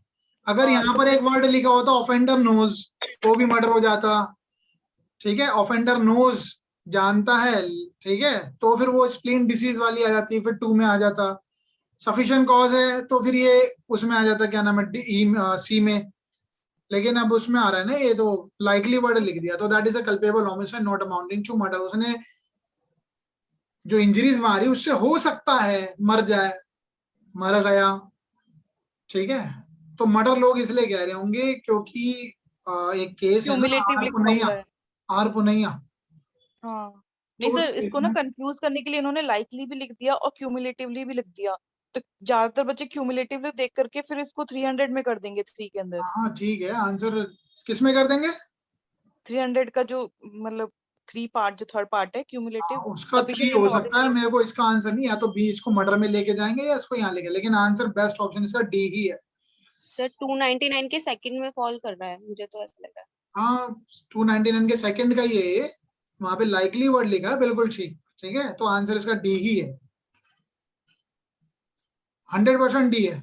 अब वो उसको चेंज करके मर्डर कर दे, वो उनकी मर्जी है, वो तो कुछ भी कर दे, लेकिन आंसर इसका डी ही होना चाहिए, क्योंकि क्यूमुलेटिवली के साथ लाइकली वर्ड लिखा है, अगर लाइकली वर्ड नहीं लिखा होता ना तो भी चल हाँ, जाता। तो हो जाता है। Okay, now Kabir suffering from extremely painful terminal disease bags his wife, ये तो उसका केस है, वो कौन सा नाम था, दशरथ पासवान का केस है ना। Dashrath Paswan, yes sir. अरे वो केस है, तो वो कहता है मेरी वाइफ से, कहता मार दो मुझे, जहर दे दो, वो दे देती है, तो that would be act of her, she is a guilty of what, culpable homicide not amounting to murder, ठीक है, विद द कंसेंट वाला ही एक्सेप्शन है 5 5, 300 ठीक है। चलो, the judgment in every trial in any criminal court of the original jurisdiction shall be pronounced in the open court by the presiding officer immediately after the termination of the trial or at some subsequent time of which notice shall be given to the party to the pleader with respect to the judgment which one of the following is not correct, कौन सा सही नहीं है। जब judgement देते हैं हम open court में होनी चाहिए, अगर एक्यूज कस्टडी में है, नहीं है, if the accused in the custody he shall be brought to the, उसको जजमेंट सुनाने के लिए बुलाया जाएगा, अगर वो नहीं है कस्टडी में तो भी बुलाया जाएगा, और कोई जजमेंट डिलीवर नहीं होगी, criminal court shall be deemed to be invalid by reason only of the absence of the party for valid delivery of the judgment presence of the both parties essential। तो इसका answer क्या होना चाहिए? D. हाँ जी, सी। इसका answer होना चाहिए D. हम्म। No judgment आपने delivered by सी any बोला, criminal court shall be deemed to be invalid by only reason only of the absence of the party। हाँ जी, कोई सी कह रहा है क्या? तो मुझे यामिनी ने डी, शायद, नहीं नहीं मैंने नहीं बोला सी, मैंने मुझे डी बोला लग रहा है। अच्छा, हाँ वही तो। देखो दोनों का जरूरत होना, अक्यूज का तो होना ही चाहिए, हम्म, ठीक है, यस सर। बट अगर अक्यूज, अगर 2 से ज्यादा अक्यूज है तो एक को कहते हैं भैया इन दी एब्सेंस भी चल जाता है, बट दोनों को होना जरूरी नहीं है, तो आंसर इज डी होना चाहिए। Now which, sorry, while adjudicating on the quantum of compensation under IT Act, which one of the following is irrelevant? Okay, ये क्वेश्चन आपने पढ़े नहीं होंगे, लेकिन फिर भी मैं आपको बताता हूँ जिन लोगों ने अटेम्प्ट करा है। अगर आप इसमें सेक्शन देखेंगे, ये डायरेक्ट सेक्शन से क्वेश्चन आया हुआ, उसमें केयर एंड प्रिकॉशन नहीं लिखा है, तो इसका आंसर है ये, बाकी तीनों बातें लिखी हुई हैं, तो इसका आंसर है ए। जैसे लिखा हुआ 47 है ना सेक्शन, वहाँ पे 47 होगा, एक बार मैं देख लेता हूँ कौन सा सेक्शन है। वही है, factor to be determine into account by adjudication officer.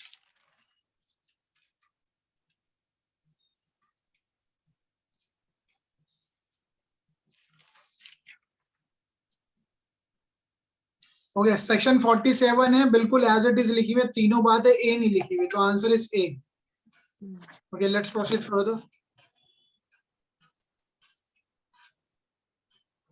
Now the central government shall by the notification in official gazette designate any organization of the, ये सीधा सीधा लिखा है, nodal national nodal agency appoint होती है इस मामले में, ठीक है। तो इनको मैं थोड़ा जल्दी करूंगा क्योंकि आप लोगों ने पढ़े नहीं है, बट जिन लोगों को अभी आंसर की समझनी है तो उसके इनके लिए मैं आपको बता रहा हूँ quickly. Now the publication of electronic signature certificate is prohibited except in which of the following cases? तो इसका आंसर है D, publication is for verifying electronic records. ये अलग से लिखा हुआ है, बैरक पढ़ोगे। मैं आपको सेक्शन भी बता देता हूं, सेक्शन है 73 पढ़े आप, ठीक है, 73 पढ़े आप, इसको आपको आंसर मिल जाएगा। Now the every decision under the information technology act can be challenge before, कहाँ चैलेंज होता है? इसका आंसर है ठीक है, अपील में होता है, ठीक है, तो आंसर इज 3 ओनली। एक सेकंड, आंसर इज 3 ओनली। चलो आगे चलते हैं। Now compounding of which of the following contravention is impermissible under the IT Act, कि कौन सा ऑफेंस कंपाउंड नहीं होगा। ये क्वेश्चन ड्राफ्ट सही नहीं है जहां तक मुझे लगता है, चलो ये नहीं है, वो कोई और सा क्वेश्चन है। इसका आंसर जो होगा, देखो इसके आंसर में क्या हो सकता है, sending any information by means of computer offensive, grossly offensive word कहाँ यूज हुआ है पहले आपको ये पता होना चाहिए। ग्रॉसली ऑफेंसिव क्यों हुआ है 66A में, और 66A जो है ऑलरेडी हटाया जा चुका है अनकॉन्स्टिट्यूशनल श्रेय सिंगल के केस में। बचा ये 2, fraudulent use of electronic signature. तो फ्रॉडुलेंट यूज ऑफ सिग्नेचर उसमें सजा 3 साल तक दे रखी है, ठीक है, 3 से 7 है, कितना है इसमें? 3 है। ये तो फ्रॉडुलेंट यूज है ना, तो ये तो 66C में आ जाएगा ना। सी में आएगा ये, हाँ, तो सी में कितनी सजा दे रखी है? 3 ईयर और 1 ईयर का 1 लाख रुपीज का 3 ईयर है, अप टू है, मैक्सिमम है, विच में एक्सटेंड टू विच में एक्सटेंड टू 3 ईयर, 1 लाख रुपए फाइन है, ठीक है। तो उसमें 3 साल से कम दे रखा है, यानी कंपाउंडेबल है, ये कंपाउंड हो सकता है, ठीक है, ये कंपाउंड हो जाएगा। और नीचे वाला तो होगा ही नहीं क्योंकि वो हैबिचुअल ऑफेंडर हो गया, ठीक है, तो नीचे वाला नहीं होगा, तो आंसर इसका होना चाहिए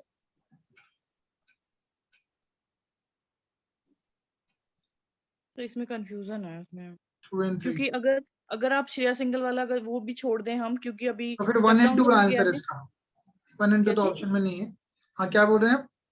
मैं बोल रही हूँ अगर श्रेया सिंगल वाला केस को हटा के भी अगर ओके हम ओके, नहीं नहीं नहीं, ठीक है, एक चीज है इसमें लिखा है इम्परमिसिबल लिखा है, कौन सा इम्परमिसिबल होगा, तो इसका आंसर होना चाहिए जिसमें कंपाउंड नहीं होगा, answer is 3 only, answer is 3 only, तो answer is D.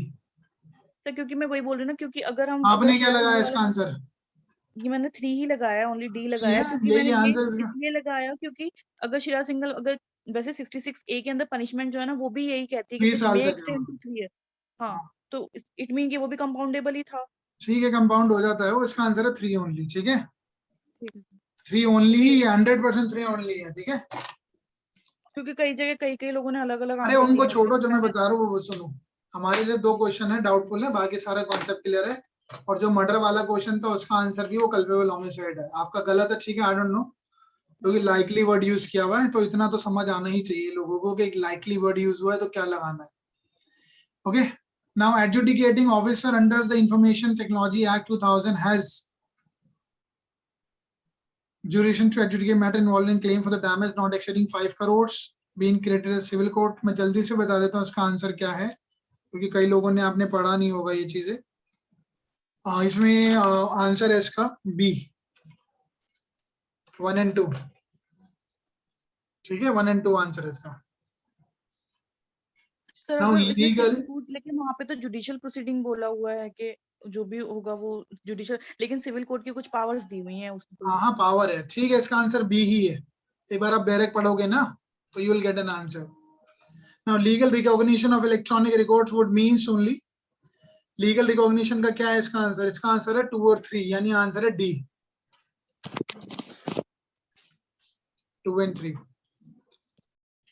2 and 3 Records available in the electronic form, record accessible as to the usable for the subsequent reference. So answer is 2 and 3. तो D होगा answer इसका. Who among the following shall be chairperson of the committee? बहुत ही simple सा question है. Prime minister होते हैं इनके, ठीक है. तो prime minister. Prevention of corruption, अच्छा ये SPE एक्ट है ना, Delhi special police establishment act. Prime minister. क्या can you please tell me, इसमें आप मुझे बता सकते हैं CBI की एस्टैब्लिशमेंट कब हुई थी, डेट? CBI की 1964. हाँ जी, 1964. 1 अप्रैल 1963. ठीक है, गलत दे रखा है बहुत जगह. वो हुई थी. अच्छा, आती किस मिनिस्ट्री में है CBI? Home ministry. CBI नहीं. किसी में नहीं आती ना. अरे आती है, बिगर मिनिस्ट्री कैसे पर्सनल में काम आती चलेगा? पर्सनल में आती होगी ministry of ministry of personal में आती है, और पहले ये होम मिनिस्ट्री में आती थी, लेकिन बाद में इसको मिनिस्ट्री ऑफ पर्सनल में डाल दिया गया. आप एक काम करना अर्चना, आप एक काम करना, अपना एडमिट कार्ड देखना, उसका आंसर मिल जाएगा. उसमें साफ साफ लिखा है CBI under the ministry of the personal. 69. In respect of which of the following the superintendent of DSPE vested in? किसके पास है DSPE जो है, वो किसके पास होता है सुपरिटेंडेंट? बड़ा ही अच्छा क्वेश्चन है. बताओ इसका आंसर क्या लिखा है आप हाँ, लोगों तो ने? ये पता नहीं सर इसका मतलब गवर्नमेंट सेंट्रल. इसका आंसर होता है, answer is 2 only. Why? Because अब ध्यान देना, फ्यूचर के लिए भी आपको इसको माइंड में रहेगा. जो भी करप्शन के मामले होते हैं, अगर आप तो इसको इसको ध्यान से पढ़ोगे ना, तो करप्शन के जो मामले होते हैं उनको CVC करती है सुपरवाइज, और अदर मैटर में सेंट्रल गवर्नमेंट करती है. नहीं सर, वो तो दिया हुआ है सेक्शन 4 में, ये पूरा क्लियरली दिया हुआ है. यूजुअली कि थर्ड वाला जो पॉइंट है ना, इसके ऊपर थोड़ा सा वो Which of हो the रहा है. following the superintendent of the Delhi special police were vested in the central government? कौन से मामलों में सेंट्रल गवर्नमेंट के पास होगी? 2 तो हाँ जी, करेक्ट है. नहीं, आंसर 2 ही है इसका. ठीक है, अच्छा. आंसर 2 ही है. नहीं, ये थर्ड वाला क्या बोल रहा है सर? ये appointment of appointment of the officer to exercise of the superintendent vested in. ये अलग प्रोविजन दे रखा है, सेक्शन में लिखे हुए हैं. ठीक है, तो इसको नहीं करता. नहीं, बिल्कुल नहीं. नहीं, अगर इस हिसाब से तो फिर मेरा ही सही हो जाएगा. बाकी मैंने जिससे 2 है आंसर ओनली. 2 है इसका आंसर. डोंट वरी, 2 ही है. देखो मैं बताता हूँ, इसमें 2 तरीके के मैटर होते हैं. एक तो प्रिवेंशन ऑफ करप्शन के होते हैं, और उसके अलावा होते हैं प्रिवेंशन ऑफ करप्शन. आप इसका सेक्शन 3 पढ़ो, नहीं 4 में लिखा हुआ है, सेक्शन 4 में लिखा हुआ है. अगर सेक्शन 4 पढ़ोगे ना आप, तो उसमें साफ साफ लिखा हुआ है कि प्रिवेंशन ऑफ करप्शन वाले मामले जाते हैं CVC की निगरानी में, central vigilance commission. Any other matter central government करती है. तो ये जो क्वेश्चन फ्रेम हुआ है ना, ये सेक्शन 4 को लेके हुआ है, अपॉइंटमेंट को लेके नहीं हुआ है. ठीक है, और आगे चलते हैं 50 पे. सॉरी 71. कौन सा क्वेश्चन है हमारा? 70. Now Delhi Special Police Establishment will have the jurisdiction in respect only with the consent of the state. ठीक है, देखो इसमें एक गड़बड़ हुई है. गड़बड़ नहीं है, लेकिन हम लोग मिस कर देंगे वो. ये जो दिल्ली स्पेशल एस्टैब्लिशमेंट पुलिस जो होती है, पुलिस एस्टैब्लिशमेंट, ये इन पे तो काम करती ही है इन respect of the state only. नहीं, स्टेट के इस कंसेंट चाहिए होती है, तो आंसर तो है ही, पहला वक्त तो ठीक है ही. और इसमें तीसरा जो है, इन the state of railway Rajasthan regarding railway areas in that. लेकिन ये तब करेगी जब सेंट्रल गवर्नमेंट ऑर्डर देगी. तो आंसर मेरे ख्याल से सेक्शन 5 की बात कर रहा है. ये सेक्शन 5 में लिखा है, दूसरी लाइन में ये. तो इसका आंसर होना चाहिए 1 ओनली. सर यही ना, मैम ने इसको बोला कि नहीं, इसमें 1 और 3 दोनों होगा. तो 3 मैंने नहीं बोला कि होता, ऑर्डर की 5 बात के अंदर, सेक्शन 5 के अंदर तो पूरा लिखा हुआ है कि including railway area. Including area, लेकिन उससे पहले एक वर्ड लिखा हुआ ऑर्डर, उसको भी पढ़ा देना मैडम को. ठीक है, तो आंसर इज 1 ओनली. चलो आगे चलते हैं. The Delhi special police establishment is constituted under, किसमें एस्टैब्लिश की गई है? Central government. Central government. ठीक है, ये आंसर है इसका. सारे क्रिमिनल मैटर नहीं करती है. ठीक है, नोटिफाइड करती है सेंट्रल गवर्नमेंट. पढ़ा भी होगा, सेक्शन 3 है I guess. 3. Now D, Director of Prosecution for Delhi Special Police Establishment. Sir सारे सही हैं इसके। एक सेकेंड ना, vigilance appointment on the recommendation of, बिल्कुल ठीक है। डायरेक्टरेट ऑफ प्रोसिक्यूशन 2 साल के लिए होता है, शैल बी इन ऑफिस, बिल्कुल ठीक है। तो तीनों आंसर ठीक है, इसके आंसर है डी। आगे चलते हैं। Which one of the following is are included in the terms of the person. तीनों चीजें आती है इसमें, सीधा सीधा दे रखा है। अगर प्रिवेंशन ऑफ मनी लॉन्ड्रिंग को पढ़ोगे तो इंडिविजुअल भी, अरे मनी लॉन्ड्रिंग तो अकेला भी कर सकता है, कंपनी भी कर सकती है, हिंदू अनडिवाइडेड फैमिली भी कर सकती है। तो आंसर इज डी।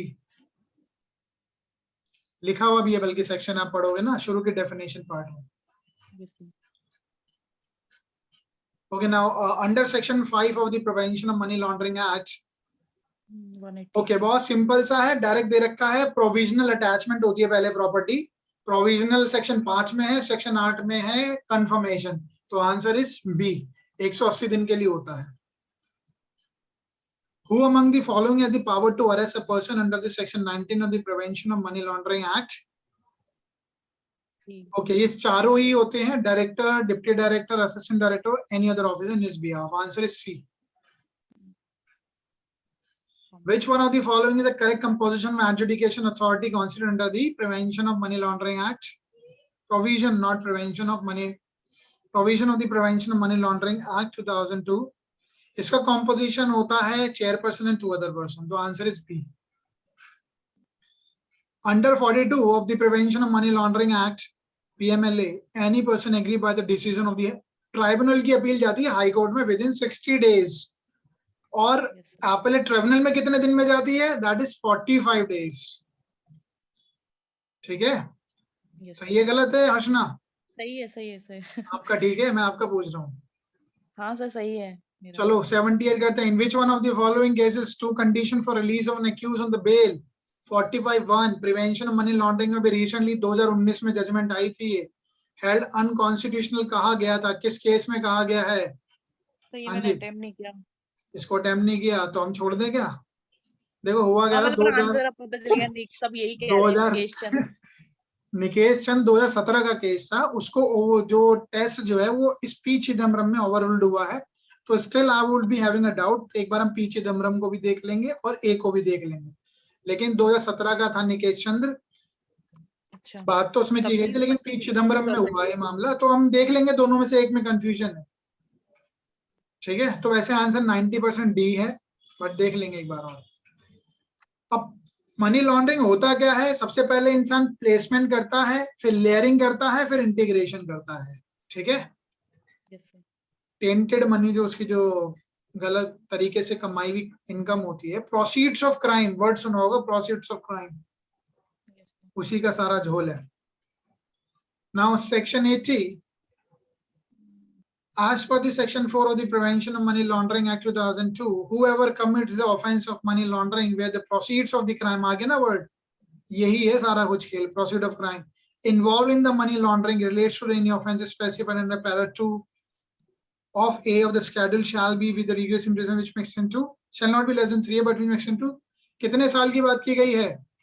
10 years 10 साल and also be liable to fine।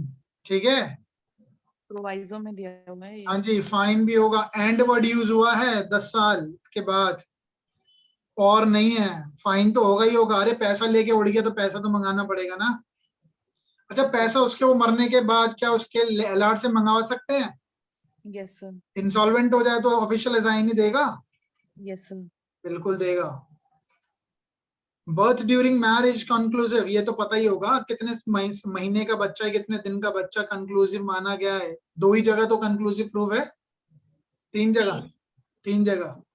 ठीक है, तो कंक्लूसिव प्रूफ 280 दिन का कहलाता है। ठीक है, but can it be rebutted? Conclusive है तो अरे नॉन एक्सेस की बात तो लिखी है वहां पे। Yes sir. और कौन सा जजमेंट पड़ा है इसमें लेटेस्ट? सर अभी एक लेटेस्ट जजमेंट आया है इस पे ना, वासुदेव वडवायक पढ़ लेंगे। ठीक है, वासुदेव वडवायक डीएनए टेस्ट पे है वो। Now which one of the following कराया है मैंने, आप ध्यान रखो इन चीजों को। Which one of the following is are the power and the function of the central vigilance commission? हाँ जी, क्या है सेंट्रल विजिलेंस कमीशन का काम? क्या तरीका बता सकता है क्या? अरे तरीका नहीं बता सकता कैसे करनी है। क्या एक बात बताओ, हमारी कोर्ट जो है, कोर्ट बताएंगी पुलिस को कैसे इन्वेस्टिगेट करो? नहीं, उसी से लॉजिक लगा लेना इसको। तो इसका आंसर होगा 1 और 2। तो 1 और 3। 1 मिनट, 1 और 3, सॉरी। हाँ, 1 और 3 ओनली, 2 तो हो ही नहीं सकता। Yes sir.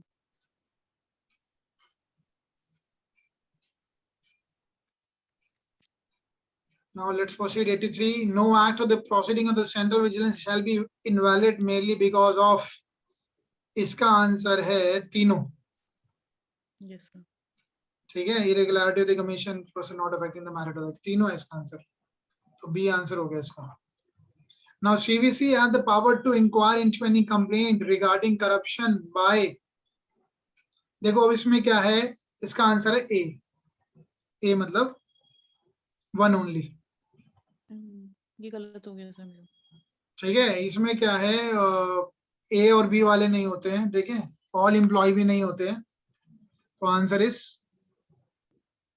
1 ओनली।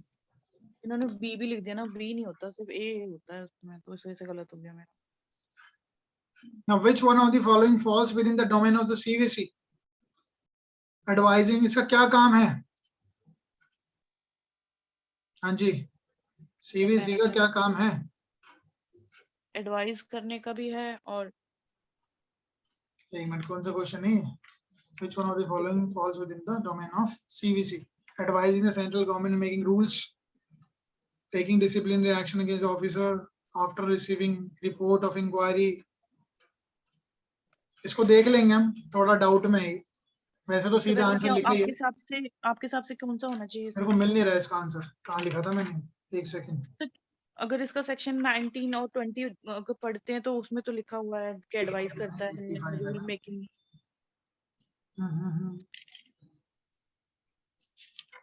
अगर 19 की फर्स्ट लाइन ही पढ़ते हैं ना, उसी में लिखा है रूल्स एंड रेगुलेशन,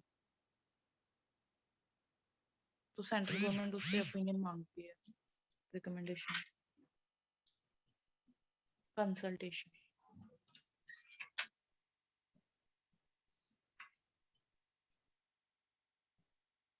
सीवीसी का 19।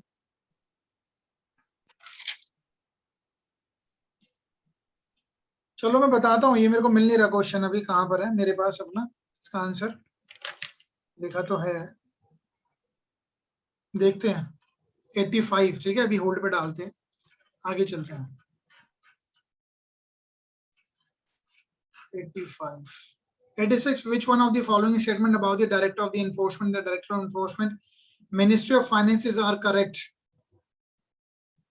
He is appointed on the recommendation of the CVC, कि जो कमेटी है उसी के अपॉइंटमेंट पे होता है, ठीक है, एंड ही इज ट्रांसफर, ठीक है, कंसल्ट। तो आंसर क्या लिखा है आपने इसका? सही है, गलत हो गया। एक मिनट में ढूंढता हूँ, ये सारे क्वेश्चन ना एक सीक्वेंस टूट गया है, क्योंकि हमारे पास कोई और सीरीज है, एक बार देखते हैं, जरा वेट कीजिए। The power of the CVC, CVC के क्वेश्चन है ना सारे।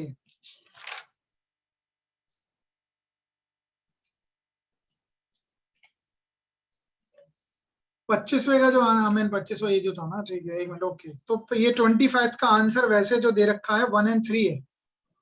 तो किसका, ये एडवाइजिंग वाला? हाँ जी, अच्छा, इसका पक्का जो सर? आंसर है 1 और 3, हम्म। 1 और 3, ठीक है, ये वाला नहीं है, taking disciplinary action against group officer. बाकी एक बार चेक कर लेना आप। और रही बात 26 की, इसमें आंसर है इसका बी है, आंसर इज बी, 1 और 2 ओनली, ठीक है, 1 और 2 only. He has to consult in the making, ठीक है, कंसल्टेशन नहीं है वहां पर, तो इसका आंसर 1 और 2 ही है। Now let's proceed 87. The power of the CVC are that of the civil court while. इसका आंसर तो आपको बिल्कुल सीधा सीधा मिल ही जाएगा, 87 का, 87 का 1 ओनली, सॉरी 1 नहीं है इसका आंसर, आई मीन ये वाला है, ठीक है, ये जो इसमें ये तो लिखा ही है बैरेक्ट में 2।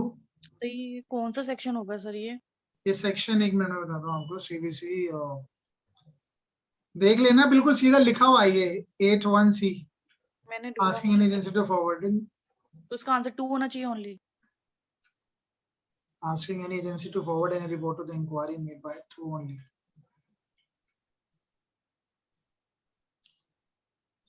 चलो देख लेंगे, सीबीएसई के क्वेश्चन थोड़े से आगे पीछे हैं, ये देख लेंगे सीबीएसई क्वेश्चन। या तो 2 तो है ही आंसर, 2 या 3, या तो बी है या डी है, या तो बी है या डी है। Now 88, which one of the following provision are applicable to CPC under the commission? देखो इसमें क्वेश्चन में गड़बड़ कर रखी है, 1869 लिखा हुआ है यहाँ पर। अब ये क्वेश्चन हटेगा या क्या होगा, आई डोंट नो, हटना ही चाहिए, एलिमिनेट होना चाहिए, क्योंकि वैसे तो तीनों प्रोविजन आ रहे हैं। देखो 26 चैप्टर भी आ रहा है, ये 193 भी आता है, 228 भी आता है, तो क्या ऑप्शन में इसका 1 2 3 है? 1 2 3 है, लेकिन इसमें 169 अगर हो गया तो यूपीएससी ये नहीं कह सकते कि आपने अंडरस्टूड कर लिया होगा 1860, तो ये हट जाएगा क्वेश्चन, 100% हटना चाहिए ये, तो अनजस्टिस। लेकिन सर अगर सिर्फ ये तो और अगर इसको हम गलत मानते हैं तो आंसर इसका 1 होना चाहिए फिर, ठीक है, या तो इसका आंसर फिर 1 होगा और अदरवाइज ये तो हटना चाहिए। सर लेकिन इससे तो मिसलीड, हम ये mislead मिसलीड है नहीं ना, कर रहा है, क्योंकि आईपीसी सबको पता है कि 1860 की है। हम पता करके नहीं चल सकते, ठीक है। इन्होंने या तो ये जानबूझ के डाला होगा, भाई अगर इन्होंने जानबूझ के डाला तो आंसर 1 बनता है, ठीक है, 1 ओनली। लेकिन अगर इन्होंने कुछ गड़बड़ हुई है तो इसको, वैसे वो उन पे डिपेंड करता है, इसको क्या करें, एलिमिनेट करते हैं तो ठीक है, नहीं तो 1 आंसर है इसका। अच्छा, मतलब इन्होंने अगर जानबूझ के डाला होगा तो फिर 1 होगा, अगर बोलेंगे टाइपिंग एरर आया है तो फिर ये 3 तो हटेगा क्वेश्चन, फिर तो आंसर ये होगा ना इसका आंसर। टाइपिंग एरर में ये तो नहीं कह सकते कि 1 2 तीनों आंसर है, इसका आंसर ये होना चाहिए, तो ये एलिमिनेट होना चाहिए question. Now power of the CVC to call for information does not extend to, ये तो दिया 89, हाँ जी छोड़ दिया, नहीं सर, दिया है, डी लगाया, ये तो लिखा हुआ है ना, एडजुडिकेट नहीं करता ना वो। power of the CVC to call information does not extend to call for a report and information, call for adjudication। CVC के क्वेश्चन ही प्रॉब्लम करते हैं थोड़ा सा, इसे does not extend to direct the production of the return, क्या नहीं करेगा, सर क्या आंसर एडजुडिकेट लगाया? नहीं करेगा, उसको सिर्फ जनरल उसको सुपरवाइज करने के लिए बुलाता है वो बस। डी नहीं करेगा, सेक्शन 18 में दिया हुआ है ना साफ।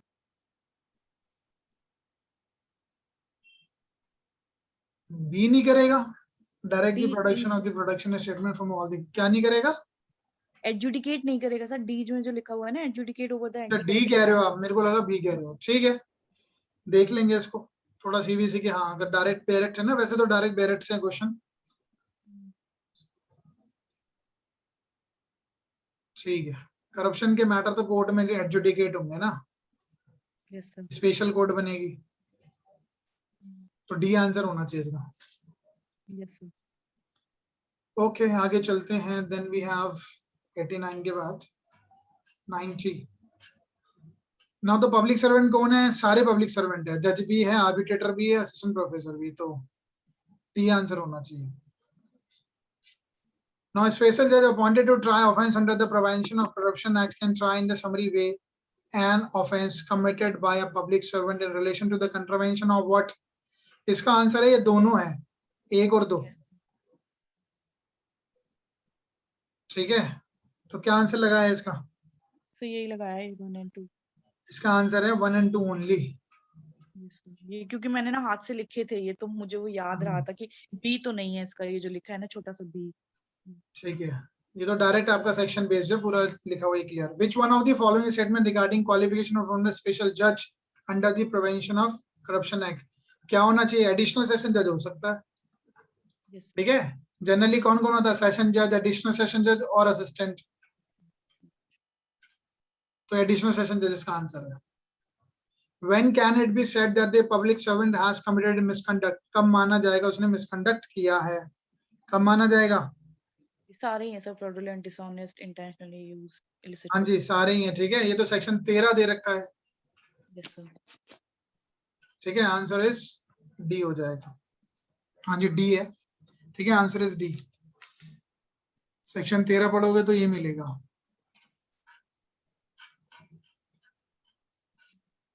94 who among the following is authorized to investigate under prevention of corruption में कौन कौन करेगा? देखो आपको शायद ये पता होगा, साथ सीधा सीधा लिखा ही है उसमें। अगर दिल्ली, अगर हम बात करें क्या नाम है मेट्रोपॉलिटन सिटीज की, तो वहाँ पे एसीपी होता है, अपार्ट फ्रॉम दैट डीसीपी होता है और डीएसपी सॉरी। तो इसमें who among the following is authorized to investigate, तो ये तो गलत है, सब इंस्पेक्टर करता ही नहीं है, ठीक है, इंस्पेक्टर ऑफ पुलिस भी नहीं करेगा, रैंक छोटी है इसकी, तो इसका आंसर है पटना, ठीक है, सही है आंसर आपका। Yes sir. 95 identical punishment has not been prescribed under the Prevention Corruption of Act 88 in respect of the habitual commission of offense.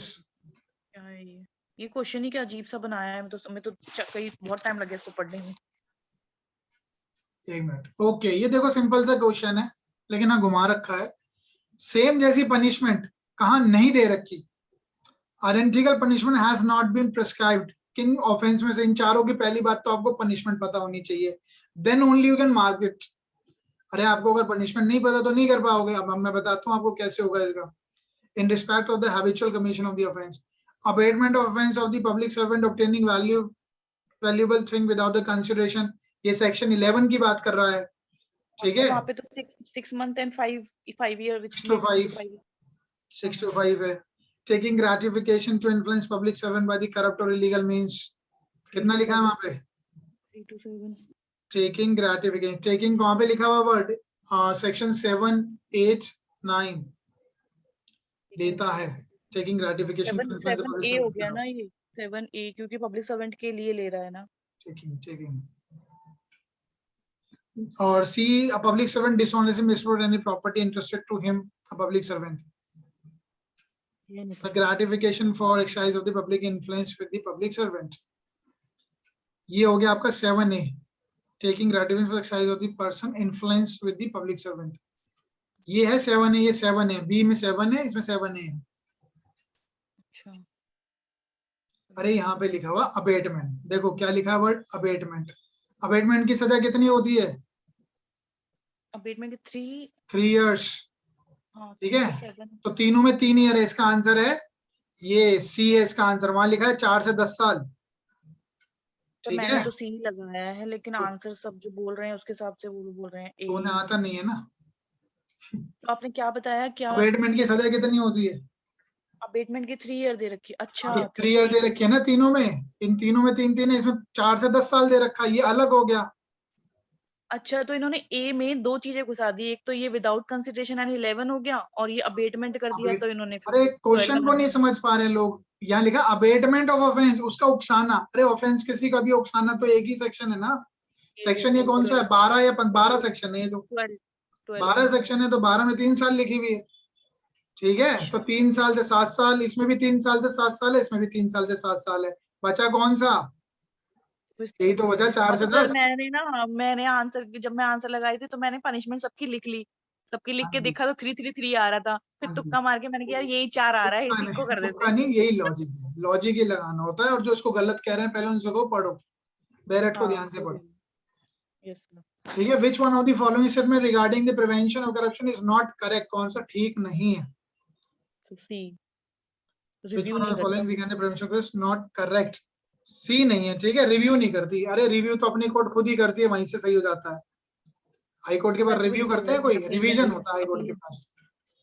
उस 27 में लिखा भी ना हेडिंग में अपील एंड, हाँ जी बिल्कुल साफ ही लिखा है इसमें। Now which one of the following is the punishment for the offence for the abetment? ये आ गया क्वेश्चन, ये लो 12 पे 3 साल है। हाँ जी, आया नहीं आया क्वेश्चन घूम करके वहीं से। The special judge appointed to try offense under the Prevention of Corruption Act 88 may take cognizance of offense, यही है आंसर इसका पहला तो है ही, भाई जरूरत थोड़ी ना होती इसको। 98 नहीं तो अदरवाइज क्या होता है, कैसे कमिट होता है? 209 याद है सीआरपीसी, ये भूल गए? यस सर, ये भी होगा, सीआरपीसी फॉलो करेगा। ओके, आंसर इसका हो गया तीनों, Yes, sir. डी आंसर है. Now the trial proceeding for the offence under the Corruption Act have to be continued. ठीक है, डे टू डे चलेगी, लेकिन कब रुकेगी? ए में रुक जाती है. अरे स्टे द फॉलोइंग 66 है, श्रेया सिंघल हटाओ उसको, तो इजी क्वेश्चन है, रिपीट हो गया है. Now in which of the following one of the following as the Supreme Court of India recently overruled its. ये बड़े अच्छे क्वेश्चन है. देखो कौन सा ओवर रूल्ड किया है. सबरीमाला जो टेम्पल वाला जो केस है, राइट टू डाई की बात करते हैं 2018 अनुशान बाग, और right to women to enter into Sabarimala temple 2017 का होगा. Right to have same sex marriage 2018, triple talaq 2017. तो अगर रिसेंटली जो ओवर रूल्ड हुआ है, पहली चीज ये बहुत ट्रिकी क्वेश्चन है, 100% तो आंसर नहीं होगा इसका, क्योंकि राइट टू डाई में ओवर रूल्ड तो हुआ है, बट वो लिमिटेड सेंस में ओवर रूल्ड हुआ है. उसमें पैसिव यूथनेशिया की बात करिए, ओवर रूल्ड नहीं करा है.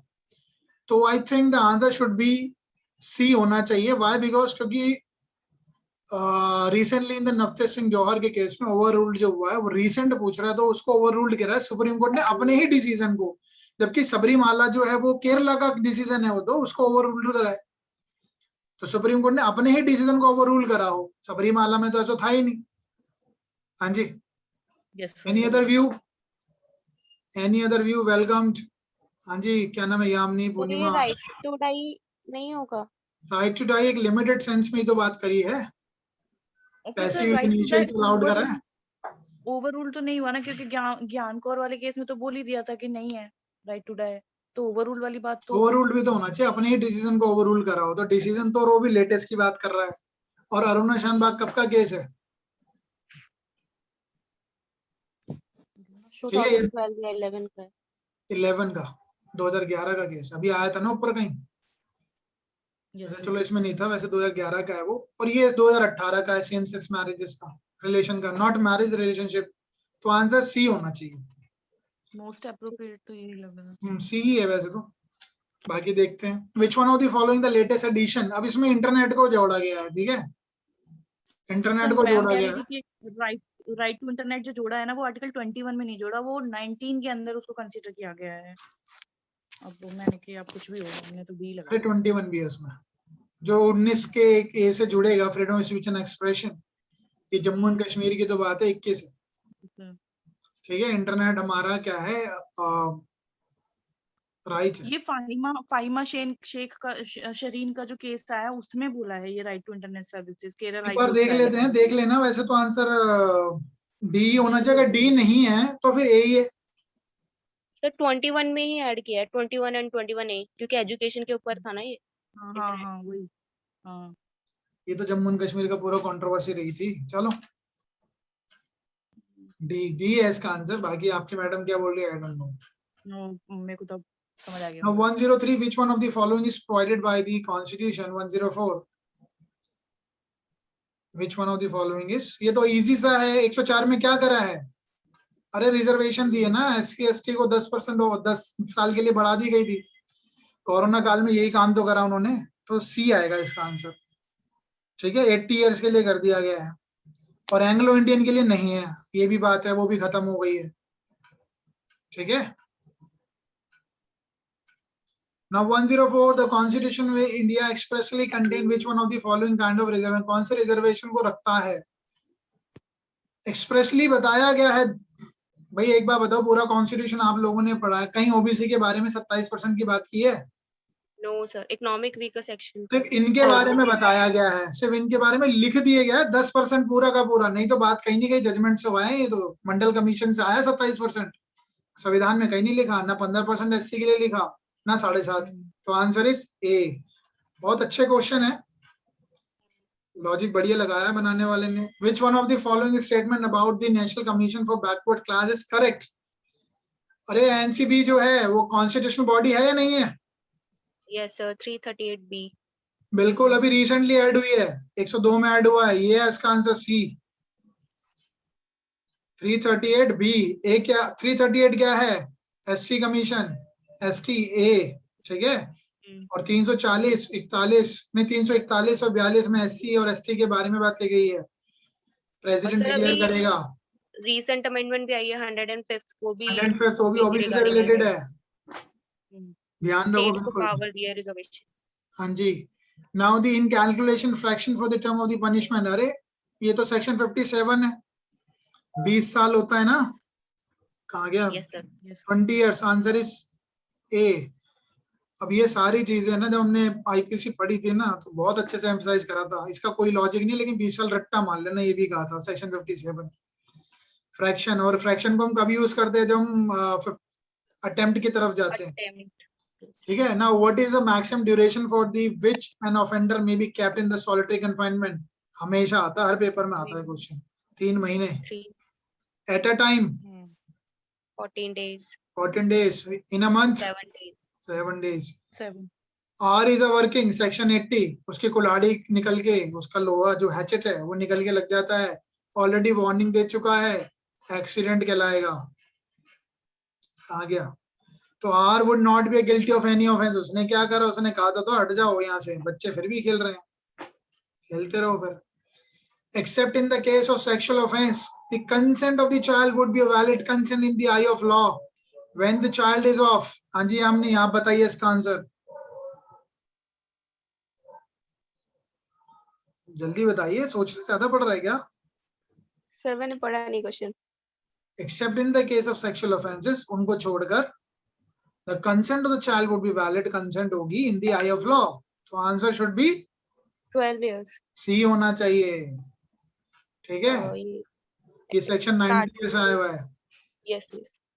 Now K is in the house, अरे एक के घर में है, बच्चा उसमें है, उसी घर में बच्चा, आग लग गई, वो ऊपर से फेंकता है, कंबल लेके नीचे खड़े होते हैं लोग, बच्चा गिरने से मर जाता है, तो क्या होगा? के की कितनी सजा दी जाएगी? ये तो मैं आंसर पूछूंगा। No offence. एक सेकेंड, पूर्णिमा आप बताओ कितनी सजा दी जाएगी?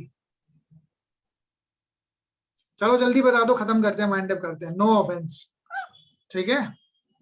के would be guilty of culpable homicide, नहीं। के वुड बी गिल्टी, के would be guilty, not guilty, answer is D, easy.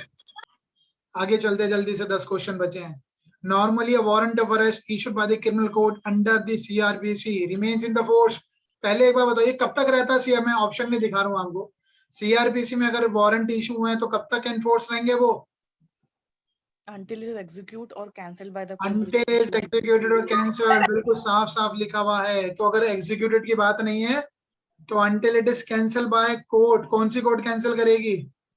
which issued जो तो इशू करती है, आंसर इज बी। ओके भाई, सीआरपीसी कहाँ दे रखी है, कौन सी लिस्ट में आती है? कॉन्करेंट लिस्ट में आती है। दोनों कानून बनाएंगे, लॉजिक लगा लिया करो कई बार, ठीक है। सीआरपीसी में अमेंडमेंट हो जाते हैं ना। Now under the provision of the code of the CrPC, police report means, police report किसको कहा गया है? 173 का 2 को P R, R means sorry 2R, police report, ठीक है। yes sir। अच्छा 2WA में किसकी डेफिनेशन है, बिगड़ देके बताइए जल्दी से। विक्टिम। इंक्लूड है विक्टिम में? guardian and हाँ जी, उसके guardian and legal heirs of the victim, answer is C. Legal aid कहाँ दे रखी है? सीआरपीसी में 304 में दे रखी है, ठीक है। 300A है सीआरपीसी में या नहीं है? नो नहीं है सर। तो ये क्यों लिख दिया? हमें कंफ्यूज करने के लिए। अच्छी बात है, बाकी तो पता ही होंगे। 303 क्या दे रखा है? डिपेंड बाय वकील राइट टू के बी जरिए डिफेंडेड जाओगे बाय अ आप। लॉयर। हाँ जी, right to be defended. 300 matter of voice sir वो एक्ट, डबल जो पार्टी वाले। हाँ जी बिल्कुल ठीक है, दोनों साइड से प्रोटेक्शन है। A is tried for the murder of B. Which one of the following is not a relevant fact? अरे A ने मर्डर करा B का, which one of the following is not a relevant fact? कौन सा fact relevant नहीं होगा? A had murder X और B उसके बारे में पता था, इतना रिलेवेंट है तभी मारा उसने। B ड्रग एडिक्टेड था, अरे इतना इजी क्वेश्चन दे दिया। B ड्रग एडिक्टेड है, उससे क्या लेना देना, ये रिलेवेंट नहीं होगा, ठीक है। B had tried to extort money, बिल्कुल रिलेवेंट होगा, उसलिए उसने मार दिया। बी ने कहा मैं तेरी इंफॉर्मेशन बता दूंगा, ये भी रिलेवेंट होगा। Now, any fact which constitute a motive is a conclusive proof or not? Any fact which constitute a motive. Motive conclusive proof होता है क्या? नहीं होता है, but relevant fact होता है. Relevant. It is a relevant fact. Now, which one of the four? अच्छा एक बार बताओ, motive किसमें irrelevant होता है? कोई है ऐसा subject? So kidnapping. मैं subject की बात कर रहा हूँ. Subject मतलब बड़ी चीज, not the topic. Okay. Torts में motive relevant होता है क्या? Okay, ठीक है. हाँ, नहीं. Right, नहीं ध्यान में करता रखो बस. ऐसे आपका आंसर किडनैपिंग ठीक है. किडनैपिंग में मेंस रे मैटर नहीं करता है. गिल्टी माइंड और इंटेंशन मैटर नहीं करता. Now, which one of the following statement with regard to confession is correct? Confession किसको दिया जाता है? मजिस्ट्रेट के सामने होना चाहिए. तो पुलिस को दोगे तो भैया इनएडमिसिबल होगा, पुलिस कस्टडी में इनएडमिसिबल होगा. लेकिन अगर प्रेजेंस ऑफ मजिस्ट्रेट है तो चल जाएगा काम. तो confession are not admissible if they are made to police officer whilst in the custody unless it may be in the immediate presence of the magistrate. कौन से सेक्शन की बात करता है? जल्दी बताइए. 26. हाँ जी, 26. यामिनी बताओ जल्दी से, कम ऑन क्विकली. तो 25 ये वाली तो लाइन ये क्या लिखी है? इमीडिएट जो प्रेजेंस फर्स्ट वाली. वाला जो फर्स्ट पार्ट है वो तो 26 में है. हाँ जी, तो जो फर्स्ट पार्ट है 26 ही तो होगा. 25 में तो पुलिस के हाँ जी, सामने. 26 ही है. अरे कस्टडी वर्ड हो गया, मैंने आपको याद भी कराया है. बट कस्टडी क्या होता है? एक बार होता है एक इंसान को 24 घंटे में पेश करना होता है, ठीक है, तो वो पुलिस लॉकअप में होता है, तभी तो 24 घंटे. और मैंने कहा था ना 24-26 दोनों को साथ पढ़ना. लॉजिक लगाया करो, ठीक है. वो कुछ होती ना ट्रिक्स, उनको याद किया करो, कभी नहीं भूलोगे. 119. विच one of the following is not a public document? कौन सा पब्लिक डॉक्यूमेंट नहीं है? बेरट खोलना. बेरट की एक लाइन लिखी हुई है, certified copy of will is not a public document. वो प्राइवेट डॉक्यूमेंट होता है. बाकी ये सारी चीजें पब्लिक डॉक्यूमेंट है.